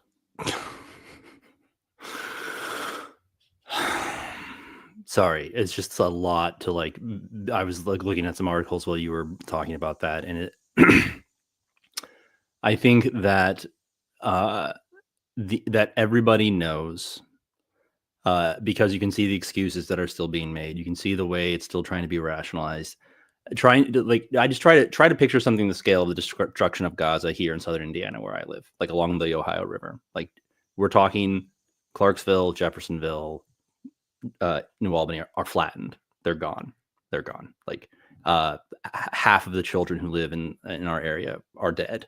That's the scale of destruction and death we're talking about. And it's easy to rationalize it and push it away and create excuses until they become our children, until it becomes our cities, until it becomes our neighborhoods that are rubble, our hospitals that are gone, our doctors that have been killed, our journalists that have been targeted. And I think that something that we have not always done a good job of is contextualizing the loss and the destruction like that, is making it how big is Gaza City? How much death are we talking about here? Bring it into your town. You can look up your population of your town. You can look at how many children live in your area. Imagine what it would be like if that many kids had been killed by ordnance from Illinois, from a neighboring ruling power. And at this point, I find it. I am having a hard time talking about it, but I think that's what's. I think we need everyone in our country, everyone that has an iota of empathy. Think about what that looks like in your neighborhood and call your senator. Think about what it looks like in your town and call your senator and ask them to think about it in their neighborhood and in their town, because that's what this is. These are our kids. These are our kids. It's not about. It is no longer about has Hamas committed crimes? Duh. Over. Not the conversation anymore. These are our kids. They are starving to death, and we're letting it happen. Yeah. And this conflict shows no sign of stopping, and it's only expanding really over there. This week, the Israeli Air Force bombed a site in Yemen, killing the Houthi Prime Minister Ahmed al-Rahawi in the capital of Sana'a on Thursday. The Houthis have been targeting shipping in the Red Sea in solidarity with the Palestinians over the last several months.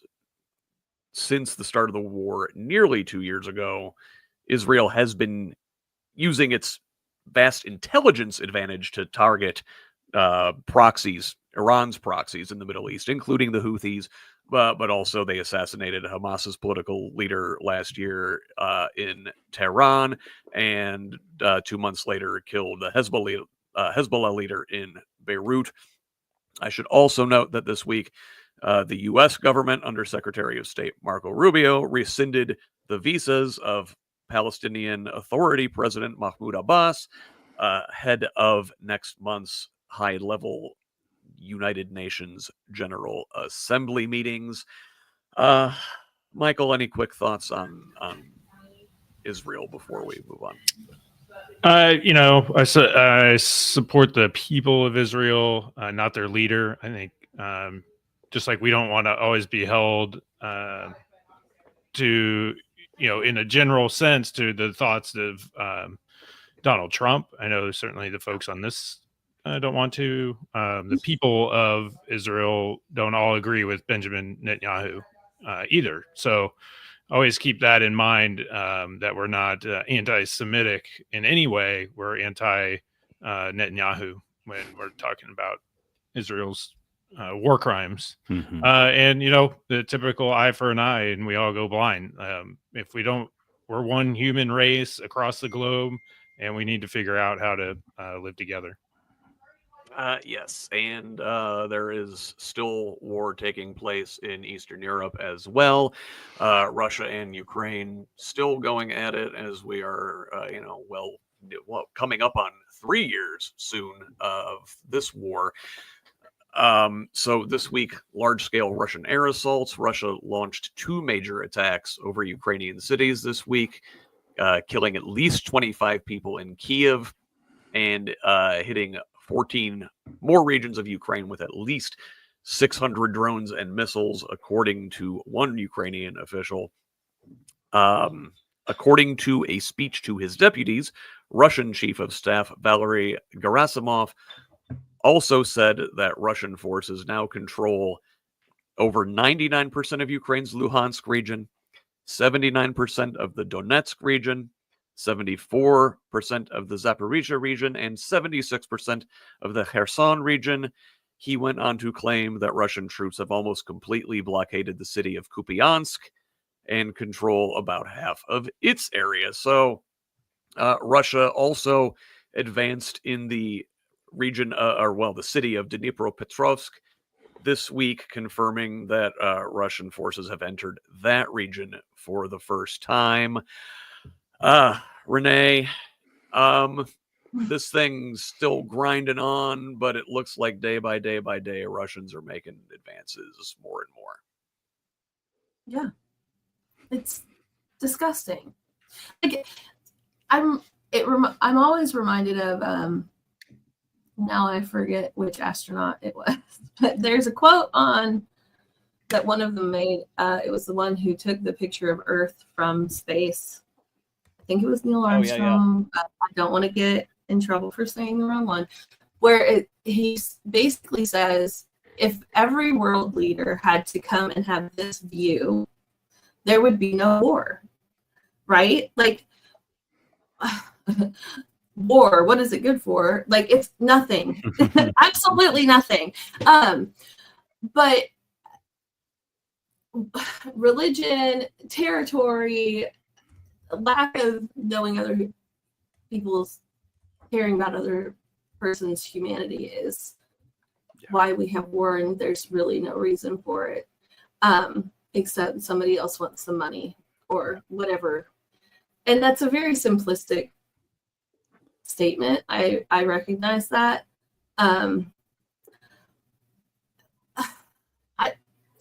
It's atrocious. It's just absolutely horrific what we do to one another as human beings. If you have this belief, we get one chance to ride on this Earth spaceship, right? And we're all on it together. And instead of really leading into all of the greatness that it is and seeing the beauty that it is, we've got people out there causing destruction and ruining somebody else's opportunity to have a good life. Yeah. Why in the world would you?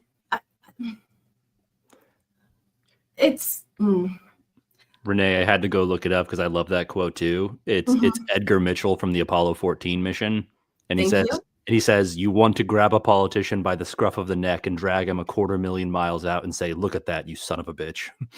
Thank you. Yeah. Thank you. And it's,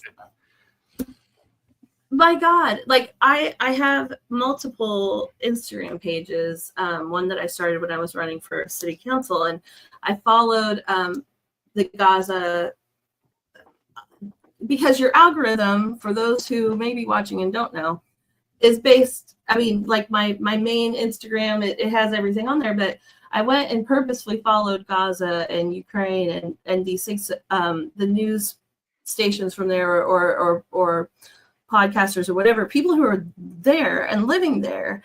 And there was a point where I stopped opening those pages for that page for a moment because it was so much and so horrific. And how do you help?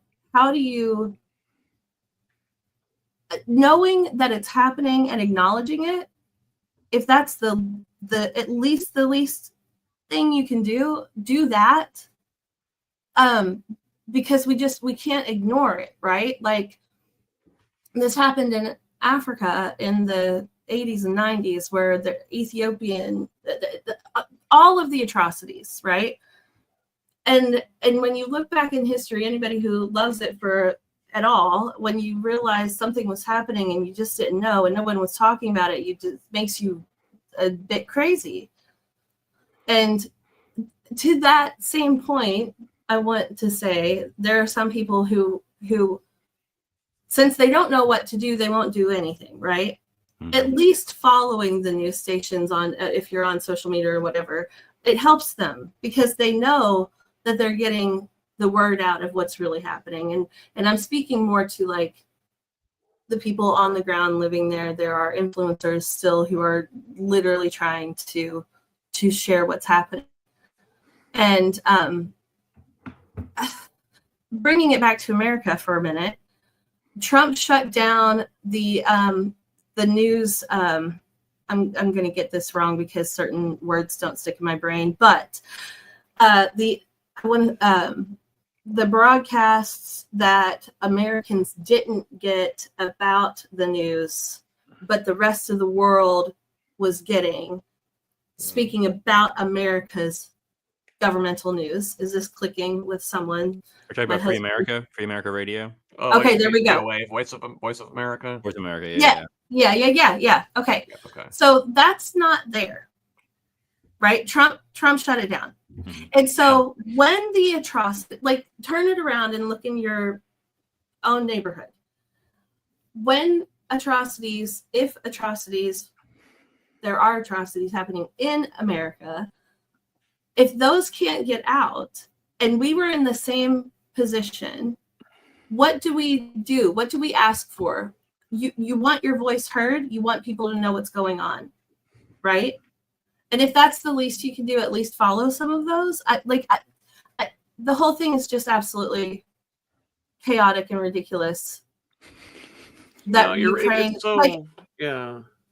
I love Zelensky. I want to hug him, and I know we're not supposed to say that. Freak the Trump administration for when they made fun of him with his outfit. Oh, I want to do. Yeah, dude's trying to lead his country during war. He's got better things to do than go to the fucking Men's Warehouse, you know? He said it. Yes. But you got it something, Renee. They're just because you're talking about Gaza and Ukraine and just the horrors going on here, and there's just it's everything everywhere all at once, right? And like if you look at this week, just if you want to take it down off of the the grand scale of war and geopolitics, and just take it down to one guy and look at what our government is doing to Kilmar Abrego Garcia.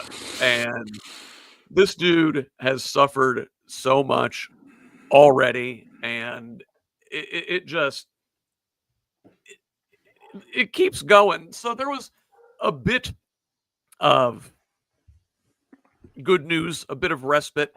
Last weekend, he got to actually see his family. So if you recall, the administration deported Abrego Garcia to El Salvador, alleging that he was an MS-13 gang member, and they made up the whole the sign that said, "Oh, look, this says MS-13 on his tattoos on his hands." It absolutely did not say that. So his removal to El Salvador violated a U.S. immigration judge's ruling from 2019 that barred his deportation there. The judge finding that Abrego Garcia faced credible threats from a local gang that had extorted and terrorized his family. So, deported him to El Salvador. He was at that horrible C-Cop prison. Mm-hmm. Following a U.S. Supreme Court order, the administration returned him to the U.S. in June, but it was only to face human smuggling charges, which his lawyers have called preposterous and vindictive. I would say, completely made up, trumped up charges. The administration has now said it intends to deport Abrego Garcia to Uganda. Stephen Miller, White House Deputy Chief of Staff and little Nazi troll, said to reporters on Friday that, Garcia said he doesn't want to go back to El Salvador, so we're honoring that request by providing him with an alternative place to live. That smug little shit.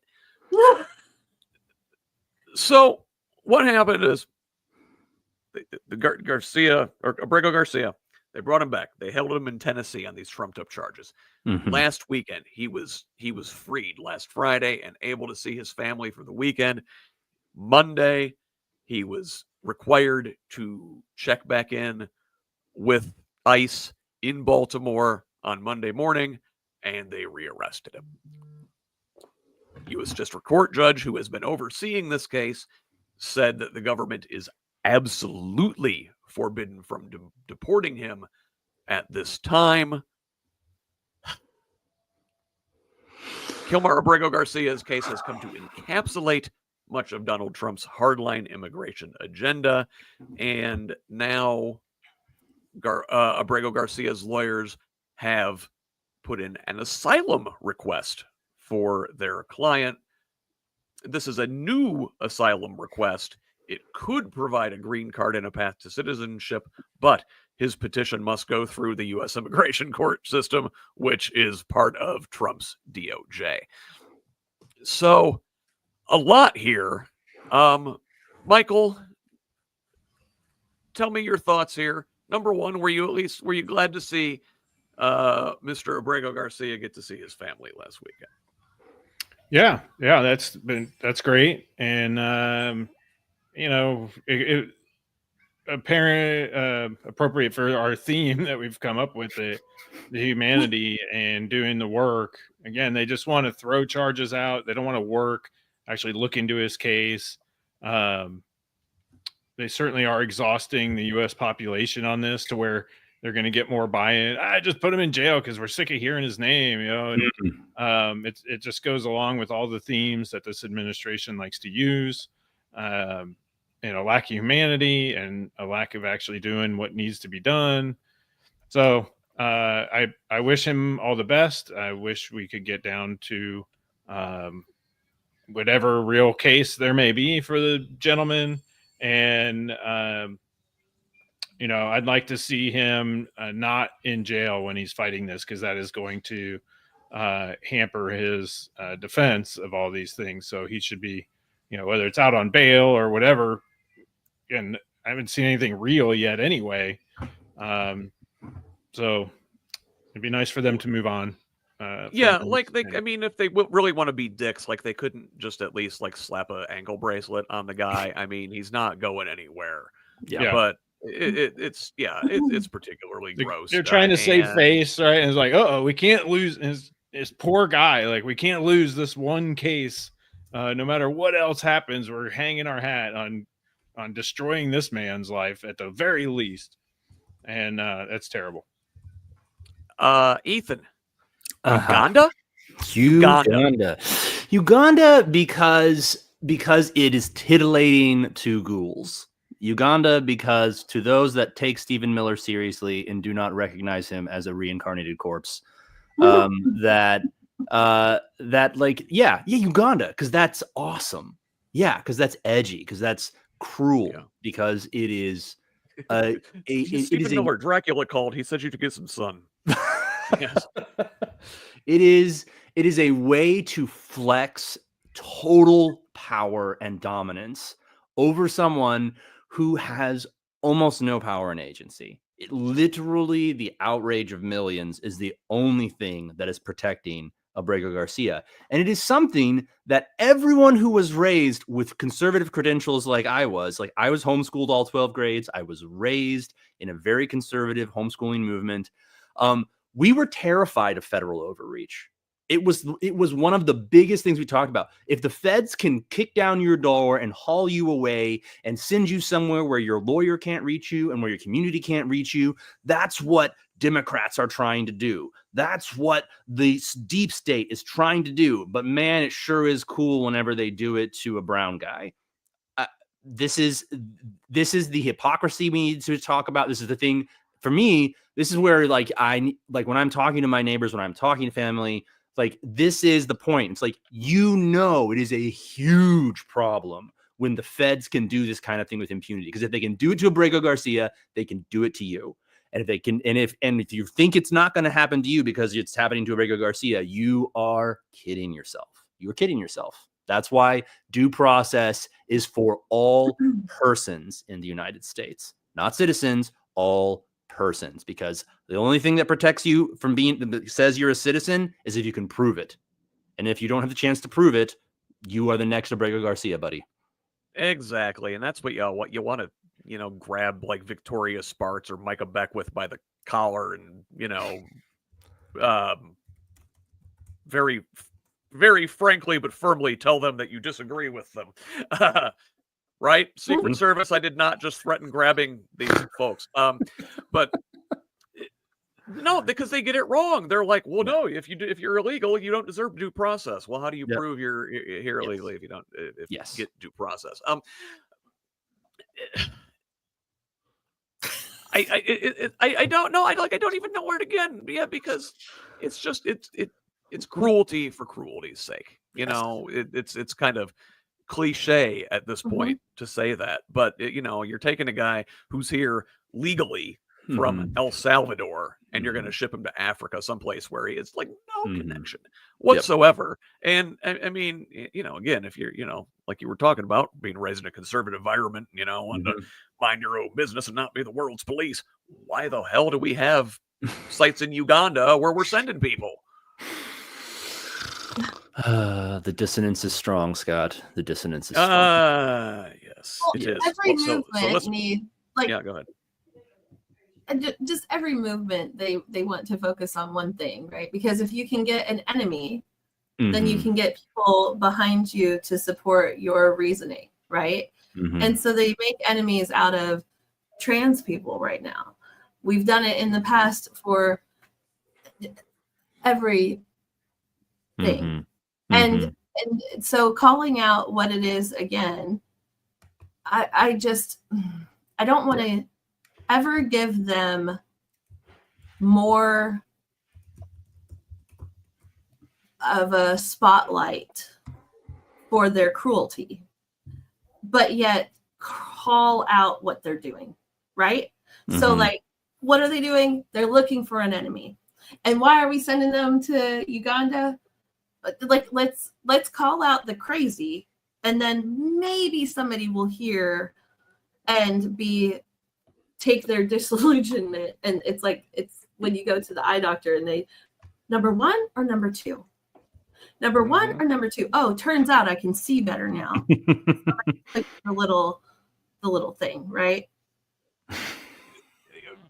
I think a lot of people are seeing the cruelty and are revolting against it, at least internally. And when they talk to pollsters or whatever, I mean, we've seen the population's attitude toward immigration change just in the last 6-7 months, since this administration has taken power. And in a way, it's like Abrego Garcia is the become the face of it. Like he's having to kind of bear the cross for the whole endeavor. It is a good analogy. Yes. Yeah. Oh, that is, yeah. Well, because but he's not a perfect victim, and that's why they love it, because you can dig into his life. He's done bad things. He's not like he has objectively done things that he is ashamed of, and that anybody that does things like that should be ashamed of. And it is not a reason to send him to Uganda. But right. he's not a perfect innocent victim. Yeah. Of course, with the idea I'd like being to find anyone who is right. Right. Exactly. The idea that if he were not guilty of anything, they wouldn't be able to find anything guilty about him, and it wouldn't be such a big deal. But of course, we know that's not true. Yeah. So I would move on, kind of change gears here a little bit away from this. Talk about tariffs, which keep coming up. They change from day to day and week to week, it seems. Now we've got a couple developments in that department this week. So first of all, this thing called a de minimis tariff exemption is ending. Trump signed an executive order to end de minimis rule late last month. Under this policy, shipments under $800 were exempt from duties or tariffs. This was the way some discount retailers like Shein and Temu were selling products into the U.S. at like a huge discount. That had already ended. Trump had ended that exception for China previously. But, beginning this week, a growing list of at least 25 countries has announced that they will no longer ship certain small packages to the U.S. as the de minimis tariff exemptions are expired. Michael, you cutting back on your Temu purchases? There we go. Yeah. Well, I try not to shop there anyway. But this whole it's just another game that he wants to play, manipulate the market.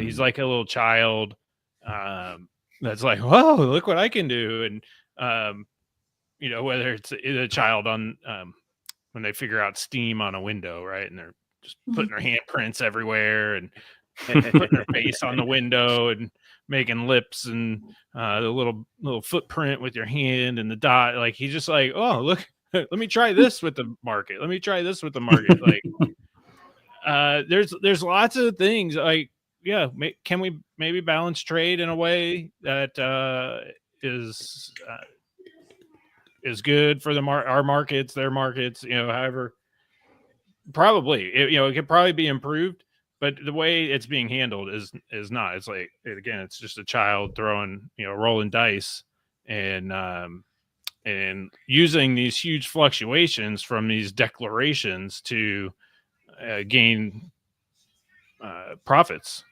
for his insider folks. So hear me out. Now, I don't know how this pertains to all these other countries, but at least with China and you're thinking about Shein and Temu and stuff like that. I mean, I do think that that's a pretty inefficient, really carbon intensive business model. Like, I don't think we want to encourage a lot of small packages like this shipped overseas. Am I just looking for a silver lining here, Ethan? I mean, buddy, grab them wherever you can, pin them up on the ceiling. Like, yes. Let's see tariffs move trade towards a more carbon neutral direction. Sure, by halting trade. I mean, and the thing for me is that like we're talking about punishing the very poor, overseas and punishing the very poor in the United States. That's what this does. Like these small packages, obviously places like Japan can be like, okay, we're just not going to do that anymore. It's too expensive. But Cambodia, Laos, like Thailand, places where like clothing is made, places where there's lots of manufacturing, they don't have that choice. Their entire economy is dependent on sending things overseas, sending things to big purchasers like the United States, primarily to low-income people in the United States who are buying cheap goods from overseas, right? We all know this. But so it's like this is who is being hurt. This is who's being hurt by the de minimis exemption going away. It is really low-income countries selling really cheap goods to low-income Americans, and that's who it's going to hurt the most. Like when the initial tariffs rolled out, if they had not immediately been rolled back, which we all make fun of now, but it's not, to do the ha-ha, it's like the economy of Cambodia would have collapsed, like with the original tariffs that were declared on it, right? Like it would have been a disaster. And so, yeah, that whenever I see the de minimis exemption, I'm like, oh, this is an interesting new way to punish the lowest income people in the world, including here in the United States. So. Interesting. I hadn't looked at it from that angle. Well, so Renee, listen, it doesn't end with just the de minimis tariff. So there's more tariff news, and this one is maybe good news. We'll see. So most of Trump's tariffs were ruled illegal by a federal appeals court, dealing a major blow to Trump's trade policy, at least according to this article from CNBC. Now, the appeals court ruled on Friday that most of Trump's global tariffs are illegal, striking a massive blow to the core of his aggressive trade policy. In the ruling, which was 7-4, the court in a 7-4 ruling ruled that when Trump granted his most expansive tariffs, including his reciprocal tariffs, he's not actually granted the power to impose these tariffs under the law that he invoked. They say the core congressional power to impose taxes such as tariffs is vested exclusively in the legislative branch by the Constitution. Tariffs are a core congressional power. Now, the appellate court paused its ruling from taking effect until October 14th in order to give the Trump administration time to ask the Supreme Court to reverse the decision. Now, Renee, they're just going to give whatever he wants, right? I mean, I hope not. October 14th is my mom's birthday, so there's always a chance for hope, right? Well, maybe she'll get a favorable ruling from Amy Coney Barrett on her birthday. Here's the thing. I mean, she is a so it's fine. It's just ridiculous. Like the thing that he's doing and his administration is doing is they let him say all of the things. None of this, it's going back to the Bible, the man who builds his house on the sand instead of on the rock, right? Yeah. And so, thank you. And so it's from day one of January 20th and all of the things that have happened from I wish I had one of those things I need to hold my name. I can sign papers in marker and hold them up and smile as well, right? However, it's turns out if you spray a bottle of water at it, it will run, right? And the whole Trump is an actor, and the Heritage Foundation that is actually running the administration saw the fool. Right? And they were like, oh, he can get people to follow him. He's a great actor. Let's use his face to get all of these people to believe the bullshit. And then we'll tell them that we're doing things. We'll tell them that we're implementing things. We'll tell them that there's an executive order when there's no foundation to it. And so it makes me a little upset and sad at the same time for anyone and everyone who is seeing this and they're fearful, and there are people getting ulcers, and there are people who are wanting to hide, and are news stations that are trying to say this is not foundational and he can't get away with it, then they call them fake news, right? If you watch the documentary Bad Faith, you will see the check marks going down the list. And the truth of all of it is, there is no structure or foundation to any of these little, like, oh, I've signed my name on this and here's an executive order. There's no structure to it. Mm-hmm. And so there's the fear, really, for me, is that people don't recognize that the structure is not there, and they go along with the crazy because they heard it on the news or out of the White House. And we have to acknowledge that these things are not foundational truths. They've not been signed into law. And Ruth Bader Ginsburg, there was the RBG documentary that I watched a while back, and she said, you know, when I was put on the Supreme Court, there's the conservative and the liberal, and there's everything in between. And the purpose is to have the in between so that we can all have a voice. And so when you ask that, and I say, I hope not, I really do hope that there is some guardrails, someone with any bit of a backbone that will start to say, I have to have my integrity when I come out of the other side of this. Like, where are you at the end? Because this is not going to stand. This is a foundation being built on the sand. And when it falls, everyone whose name is on that list, from Aaron Houchin to Beckwith to Braun to the whole way to Washington, all of them are going there. This is history. And it's not going to look well when it comes back up. Sorry. Listen, if these folks have their way, they will rewrite the new history, and they will be the victors. They are. You have so many things there. There's enough people. I'm sorry, I don't mean to interrupt.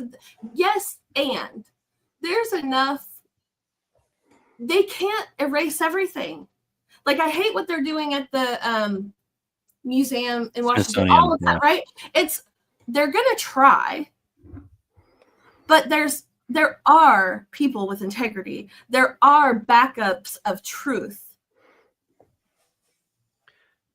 And occasionally, the Supreme Court will surprise you. You know, they throw a bone every now and then. Maybe this will be one that we get. But still, things aren't looking great because, you know, you see as this administration goes on, they are further purging the federal government of any expertise and also any challenge to their ideologues, you know. So several different stories this week on that account. First of all, this from the AP. So the Trump administration is attempting to fire Lisa Cook, a governor with the Federal Reserve. And, you know, look, go figure that Trump is trying to fire the one black woman, the first black woman to ever serve in this position. Now, Trump is attempting to fire her over allegations she committed mortgage fraud when she purchased a home in 2021. This is kind of showing that the walls that are supposed to exist between certain government agencies have been broken down. They're using like private bank data from other things to drum up charges against this woman. So that's scary stuff. But she's not the only one to come under scrutiny this week.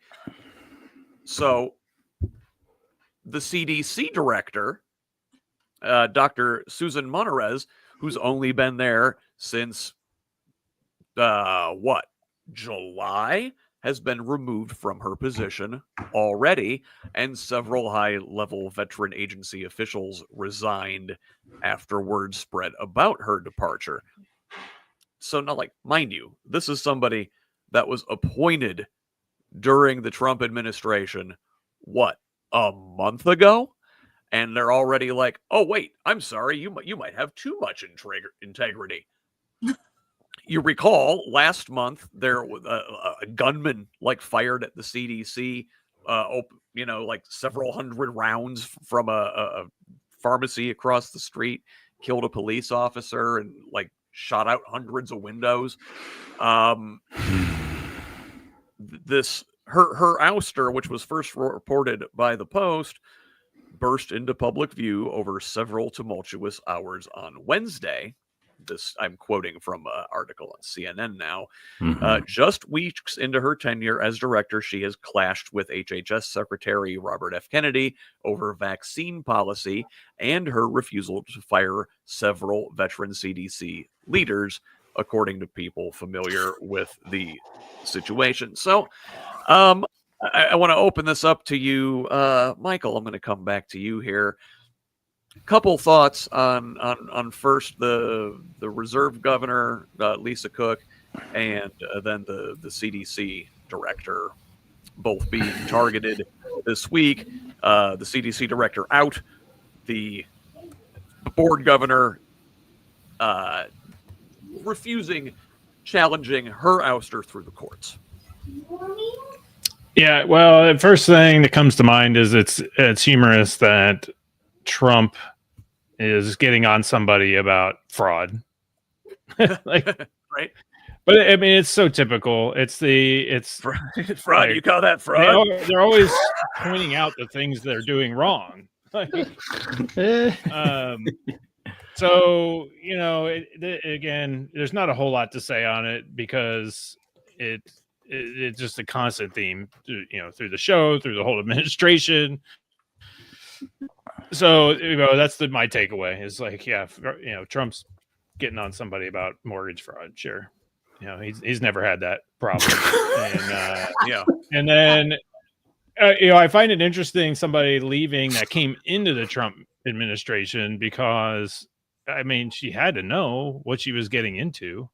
These guys are in place, so bravo. I guess you thought you were going to infiltrate that organization with Trump and Kennedy, so I don't even know what to feel about that. That would be your only hope, right? Is that they keep putting new people in place who it turns out actually have some integrity, and they just have to keep firing them one by one. So they get in there like, oh, I didn't realize you were this crazy. I just thought you were a little crazy. I thought it was an act. Well, so her ouster comes days following days of internal pressure from RFK Jr.'s people, basically. So Kennedy summoned Monterez to Washington and demanded that she fire Deborah Howery, the agency's chief medical officer and deputy director of programs and science, as well as the director for National Center for Immunization and Respiratory Diseases and the director of National Center for Emerging and Zoonotic Infectious Diseases. So all the experts, like, hey, I need you to go in there and fire all the experts. And she's like, no, I can't do that. Like, I've got more integrity than that. So Kennedy suggested in a Tuesday meeting of President Trump's cabinet, which we didn't even talk about this week, but did you guys see that cabinet meeting? Just 3 hours of North Korean level sycophancy from his entire cabinet. Like just all around the table. Yes, sir, I've never seen someone handsome, sir. No, sir, this is the best leadership ever. No, sir, yours is the grandest penis I've ever seen. 3 hours of this garbage. But during that cabinet meeting, Kennedy said that HHS would reveal research in September that showed certain interventions now are clearly, almost certainly causing autism. He's still on this thing, even though it's been clearly debunked. Robert F. Kennedy, correct me, Ethan. Would I be wrong to say that he is essentially a eugenicist? So I don't think that's fair. I don't think that's unfair. And especially if you're not using it, because terms get used pejoratively when they can be used in a really specific and tight sense. When like the line between herd immunity and eugenics and like eugenics is so thin that it should disturb anybody that uses the terms. I mean, obviously you want broad immunity to chickenpox, you want broad immunity to polio, and vaccines are a really, really good way to do that. In fact, they're so much better way to do that we don't have polio anymore, or we used to not have polio anymore. And the desire to have someone powerful and reassuring tell you that the thing that you are anxious about has a really simple solution that's very comforting to you is very powerful. It's very powerful. And vaccines are complicated. Vaccines are mandated by the state. Boo. And vaccines are and because there's lots and lots and lots of great content on this. I understand. I am very good friends with smart people, educated people, people in the healthcare system that are vaccine skeptics, that are worried about vaccines. And you have to be able to have really open, like respectful conversations about it and be like, you can look at little micro examples. You can look at little micro examples. And the thing that I saw that really helped persuade me on this issue is that it's like, there is few things that have been as well studied as vaccines at this point. There are few things that have been studied longer than vaccines at this point. And vaccines are safe. They are safe like seat belts are safe. They are safe like locks on your doors are safe. Things can go wrong and do go wrong. And not only that, do you know why we know that? It's because they keep a record of how they go wrong. The same people that you're saying are trying to cover it up or trying to like push vaccines on you. You know where you're going to find the records of harm from vaccines? The same organization, because they care about it. They know that it doesn't always work, that there are adverse reactions, but across the board, it is safe like a seatbelt is safe. People get stuck in their cars when they get in a car crash sometimes because of their seatbelt and they can't escape and they die. That has happened. And I can show you horrifying, terrifying examples of people getting stuck in their car because of the seatbelt. You should buckle your seatbelt. You really, really should. It's really much, much safer and saves lives when you do. Yeah, no, that's a good analogy, and but you point this out. I was fighting with my dad last weekend. We have our weekly call, and he's a Republican, and so we occasionally tussle. And one of the things I went at him about was like, Republicans govern by anecdote. They scientific evidence be damned. If you know a guy, then that's the story that's going to stick, right? And it's always like, oh, I know a guy, or I went to school with a guy, or my best friend's second cousin's former roommate like went to school with a guy. It's like, yep. And there's no getting through to those people. But generally, I think, and Renee would correct me if I'm wrong, I think this administration is just generally hostile to the scientific method, because it involves inquiry. It involves asking questions. It is antithetical to this very authoritarian framework that we were discussing. There's just what the leader says. There is not, okay, well, let's study that. And let's study it again. And let's ask questions. And let's refine it. Just like last week on the podcast, I was talking to the professor here at IU. It's from the AAUP, and talking about the attack on higher education at large. It's like, well, university, higher education is basically just like the scientific method applied to all of the things, right? They want knowledge. They want they want the scientific method out of government entirely, and they just want hierarchy and what the leader says. Yeah, they've been prepping us for that whole conversation since. I mean, I say us. I'm an only child, and I was raised in church, but everything you just said is everything I heard every single time I was in the doors, right? And they say, oh, separation of church and state. No, they don't. They want church. They want the state to be the church, right? They do. And if you take scientific method out of the equation, they're terrified of questions. They're terrified of questions, because if you ask questions and Number one, they're afraid they won't have an answer, right? People are expected, if somebody asks a question, to have an answer. And then if you ask questions, you're going to get to a truth, or at least to a point where you don't have an answer. And, you're told in church not to question the pastor. You never question the word of God. You never question and so they set up the administration and our whatever to look like the person who hears from God. And it's like, well, turns out if that's your argument, and you pulling from that again, is we all can hear from God. And what is God? And that's a whole other question. However,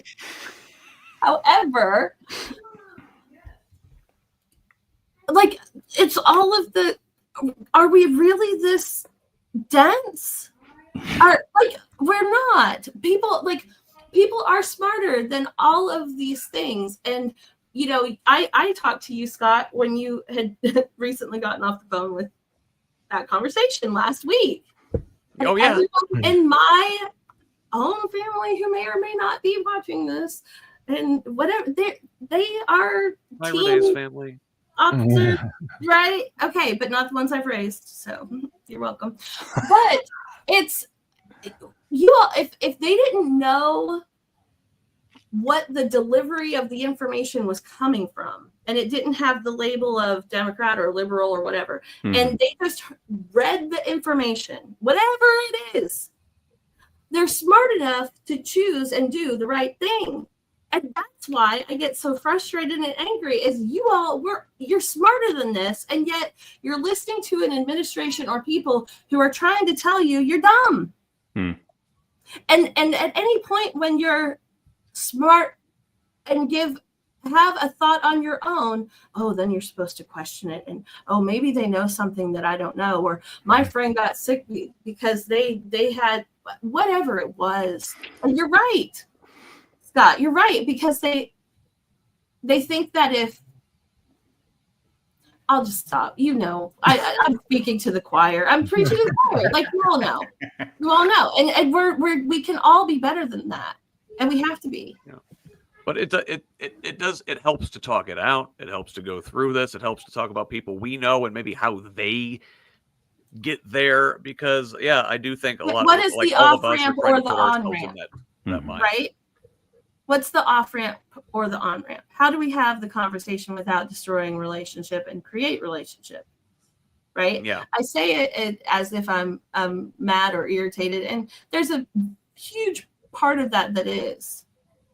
I am mad and I am irritated and I am disappointed.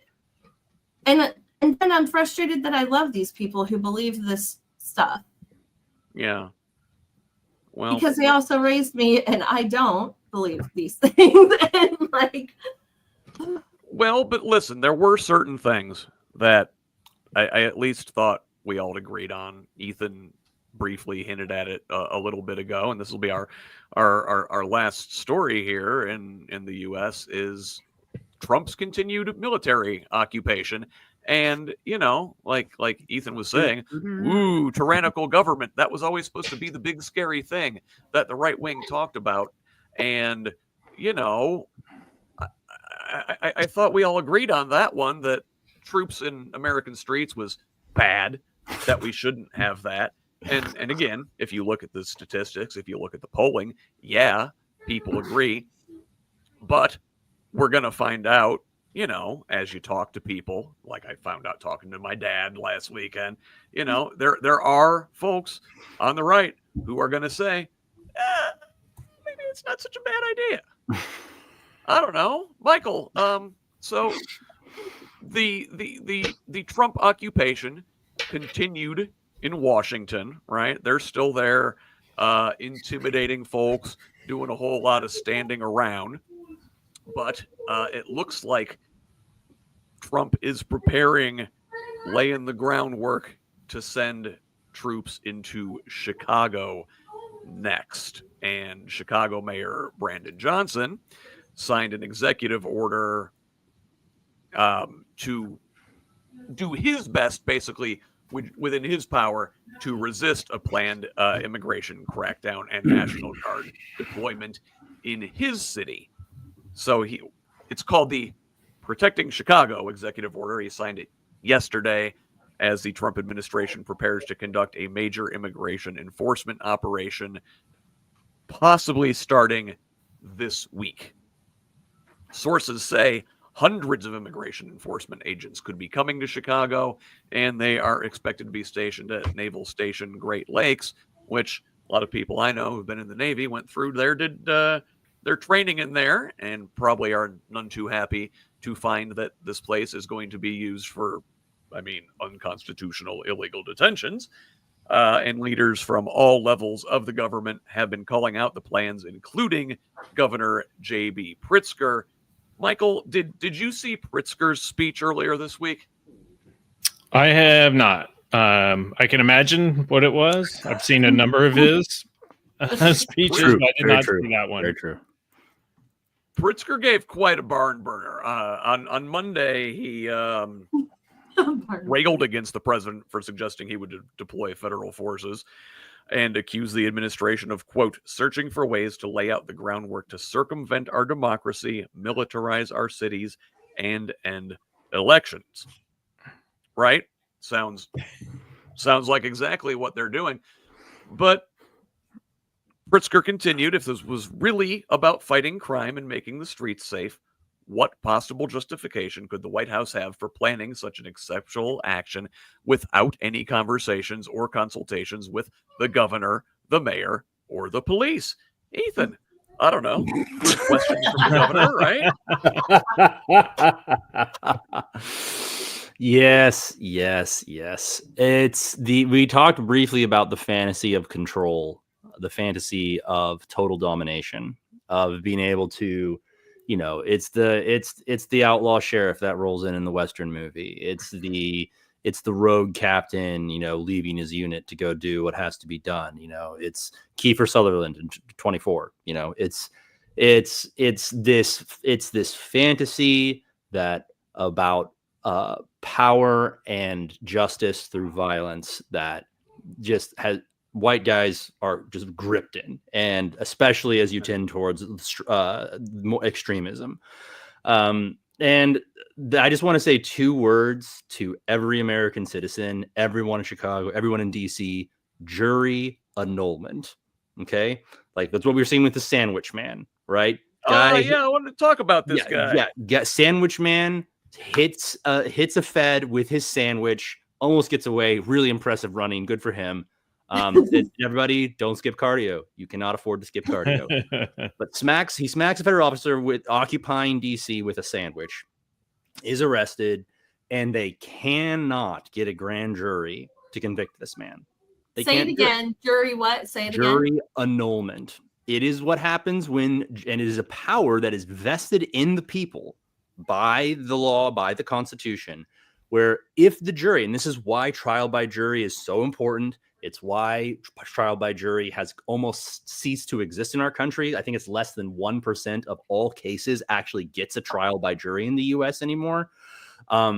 If the jury believes that even though the person may have actually broken the law, that they object to them being prosecuted in this way, or they object to this reason, the jury can look at the judge and look at the prosecution and look at the state and say, no. Because it puts the founders wanted to put that power in the hands of the peers of the person who is on trial. So Chicago, DC, they're looking at sending troops to Indiana. Jury annulment. Stand up for your neighbors. Love your neighbor. Resist this overreach of federal power. That is not a response to crime. That's nonsense. You can look at the statistics. You can look if it were about crime, there are 100 different ways, including Pritzker's own statements. Why aren't you talking to the governor? Why aren't you talking to the mayor? Why doesn't the Chicago Police Department know anything about what you're trying to do here? This is about power. It's about control. And we not only have a duty to love our neighbors as people, but jury annulment. You can return a verdict that says, no, you don't have to convict this person for standing in the way of a line of Humvees, for doing your own Tiananmen Square resistance. Like, you can stand up to power And when you see your fellow citizens stand up to the overreach of power and injustice in your streets, do your job. Jury annulment. That's all. Yeah. No, so I wanted to talk about this because this happened this week. So prosecutors in D.C. failed to secure an indictment against the man accused of throwing a sandwich at a Customs and Border Protection agency in D.C. This is a couple of weeks ago, and it was, like you said, he ran away, he got away, but then they found him and like made a really like over the top, tacky like promotional video, like when they went and arrested him. It was terrible, but they failed to secure an indictment because the grand jury wouldn't do it. Nope. Like you said, yes. Quoting from the grand jury statement, it was a friggin' sandwich. It wasn't a Subway sandwich. It was. He was assaulted by the odor of the bread. I There's plastic in that bread. My wife used to work at a Subway when she was younger, and she smells that bread in her sleep. Yeah. Listen, no, in response to Subway becoming a symbol of anti-fascist resistance, they have changed their slogan this week from Subway Eat Fresh to Subway Beat Fash. Credit to somebody on the internet. Credit to somebody. Yes. That was quite good. Just a little bit along those lines, and I see a line on Ethan's face rising up to the top. Real quickly, is I did get a chance to ask a spokesperson from Atterbury when talking about the Atterbury detainments, but then mobilizing troops potentially out of Atterbury kind of fall in the same category. Was so in this town hall, everyone's asking like, oh, what's the facility going to be like? Is there going to be plumbing? Is it going to be clean? Are they going to get food? I can't speak to that. That's federal. They're just leasing the land from us, is what their official statement is down at Atterbury. The federal government's just coming in. They'll set up their whole separate thing. We're not going to be involved. So I was like, okay, so a question for you and the guys at Atterbury. Have you discussed resisting? This appears to be and has been illegal detention, unconstitutional detention. You have sworn an oath to the Constitution, not to the president. Mm-hmm. So have you guys talked about that, like resisting this as unconstitutional? No, I can't speak to that. I'm like, oh man, come on, like give us a little something, Yeah, like come on, guys. Wouldn't it be a shame if like a bunch of loose nails wound up spread across the pavement on that other side of the base? Who spilled these here? There's going to be an investigation. Just a lot of you would hope at some point. Likewise, all the 2A folks are, when the good guys stand up, that's why we need good guys with guns to stand. Oh, hey, the military's in the streets. 2A, like let's go get your guns and go fight them. That's what they wanted the guns for. Yeah, where's that resisting government tyranny y'all been talking about forever?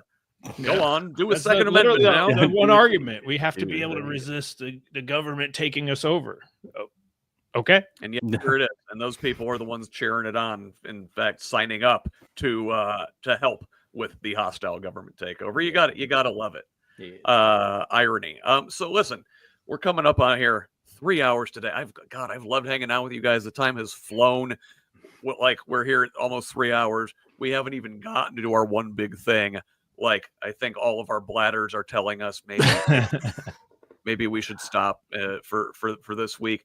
But I did want to mention that there was this horrible school shooting at a Catholic school in Minnesota. Minneapolis this past week. And as always happens with these things, it unfortunately gets politicized. I as much as I would want to spend talking about this today, I just don't feel we have the opportunity to give it the justice it deserves. Maybe we can come back to it and do this another time soon and go about it that way. But for right now, I did want to close us out and ask each of you to shamelessly promote yourself for just a moment before we say goodbye. So, Michael, how about you quack at the folks here? Hey. I'm Michael Potter, and I'm running for House District 47 in Indiana, which is parts of Johnson and Shelby counties. You can follow me at Friends of Michael Potter on social media, friendsofmichaelpotter.com. And my email is friendsofmichaelpotter@gmail.com. And my real claim to fame is I'm the husband of candidate for Secretary of State Blythe Potter. Yeah, Michael, you really outkicked your cup. I so far outkicked it that when I at IDEA we're meeting people for the first time that have seen us separately online, that they see us standing together and just don't even it doesn't even cross their mind that we would be married. That's how far I outkicked my coverage. No, Michael's great. We all love Mike. We give you a hard time. Ethan, where can good folk find you? I'm on the social medias. If you search for Ethan Sweetland-May, I'm the only one. And I am running for a state Senate seat in District 47. That's New Albany, Corydon, Salem, Mockport. There's about 130,000 of us, and I think we're ready for something new. We're ready for real leadership. We're ready for leadership that represents us. So you can find me on all the socials that way. I'm having a campaign launch party on September 12th. That is a Friday. You can find the details on my socials as well. Would love for you to come. Gonna have live music. Gonna have good food and drink. They're gonna have a bounce house. Bring your kids. It's gonna be really fun. So, well, hell, am I allowed to go in the bounce? You are allowed, Scott. You are allowed 5 minutes, but you're allowed. Okay, all right. Well, I'll see if I can get there then. Renee, how about you? I have all of the social media things as well. I started the coalition and the network, and it is located across the street from Aaron Houchin's office. So what I offer to those who are running and are in Salem, and get in touch. This is a space where we can do and activate many things out of one location. So if you're with a group and you want to have a meeting, if you want to connect and have a conversation, if you want to drive past and see the Honk for Hope sign and honk like crazy, we're here for all of those things. And there is space for you. There are other liberals and anyone who's outside of the MAGA cult, there's space, right? Well, unless you're too far on the other side, and then we have some boundaries. But the point being, you're not alone. You're not alone. And there's other people who, just because we flow in these certain arenas, right? Like I do the Pride group. I'm not running for office. Yes, I'm on the Democrats, and yes, I'm this and that. If that's not your flavor, bring your flavor on by, and we'll see if there's other people who have and want connection in that same way. So social media, Community Action Coalition. We've got the Washington County Pride QSA public Facebook group, and I am on Renee Mather Political on Facebook and Instagram. Heck yeah. And Scott, I was reading your name for a second. Thank you. Thank you for having us. Yeah. Thanks for having this platform and letting us have conversation. I really appreciate it. No, thank you to absolutely. everyone. Thank you. It was good. Good combo. I've enjoyed having you guys so much. So real quick before I sign off, I want to remind people to follow me over on the social medias at HoosLeft on Blue Sky and Instagram and Threads. It's at whosleft.us. That's also my website. Also, be sure to follow and subscribe to Project Next Media. Follow them at Project Next Movement on most of the socials. Until next time, this has been Who's Left This Week. I'm Scott Aaron Rogers. Love each other, Indiana. You guys are awesome. This was great. Thank you.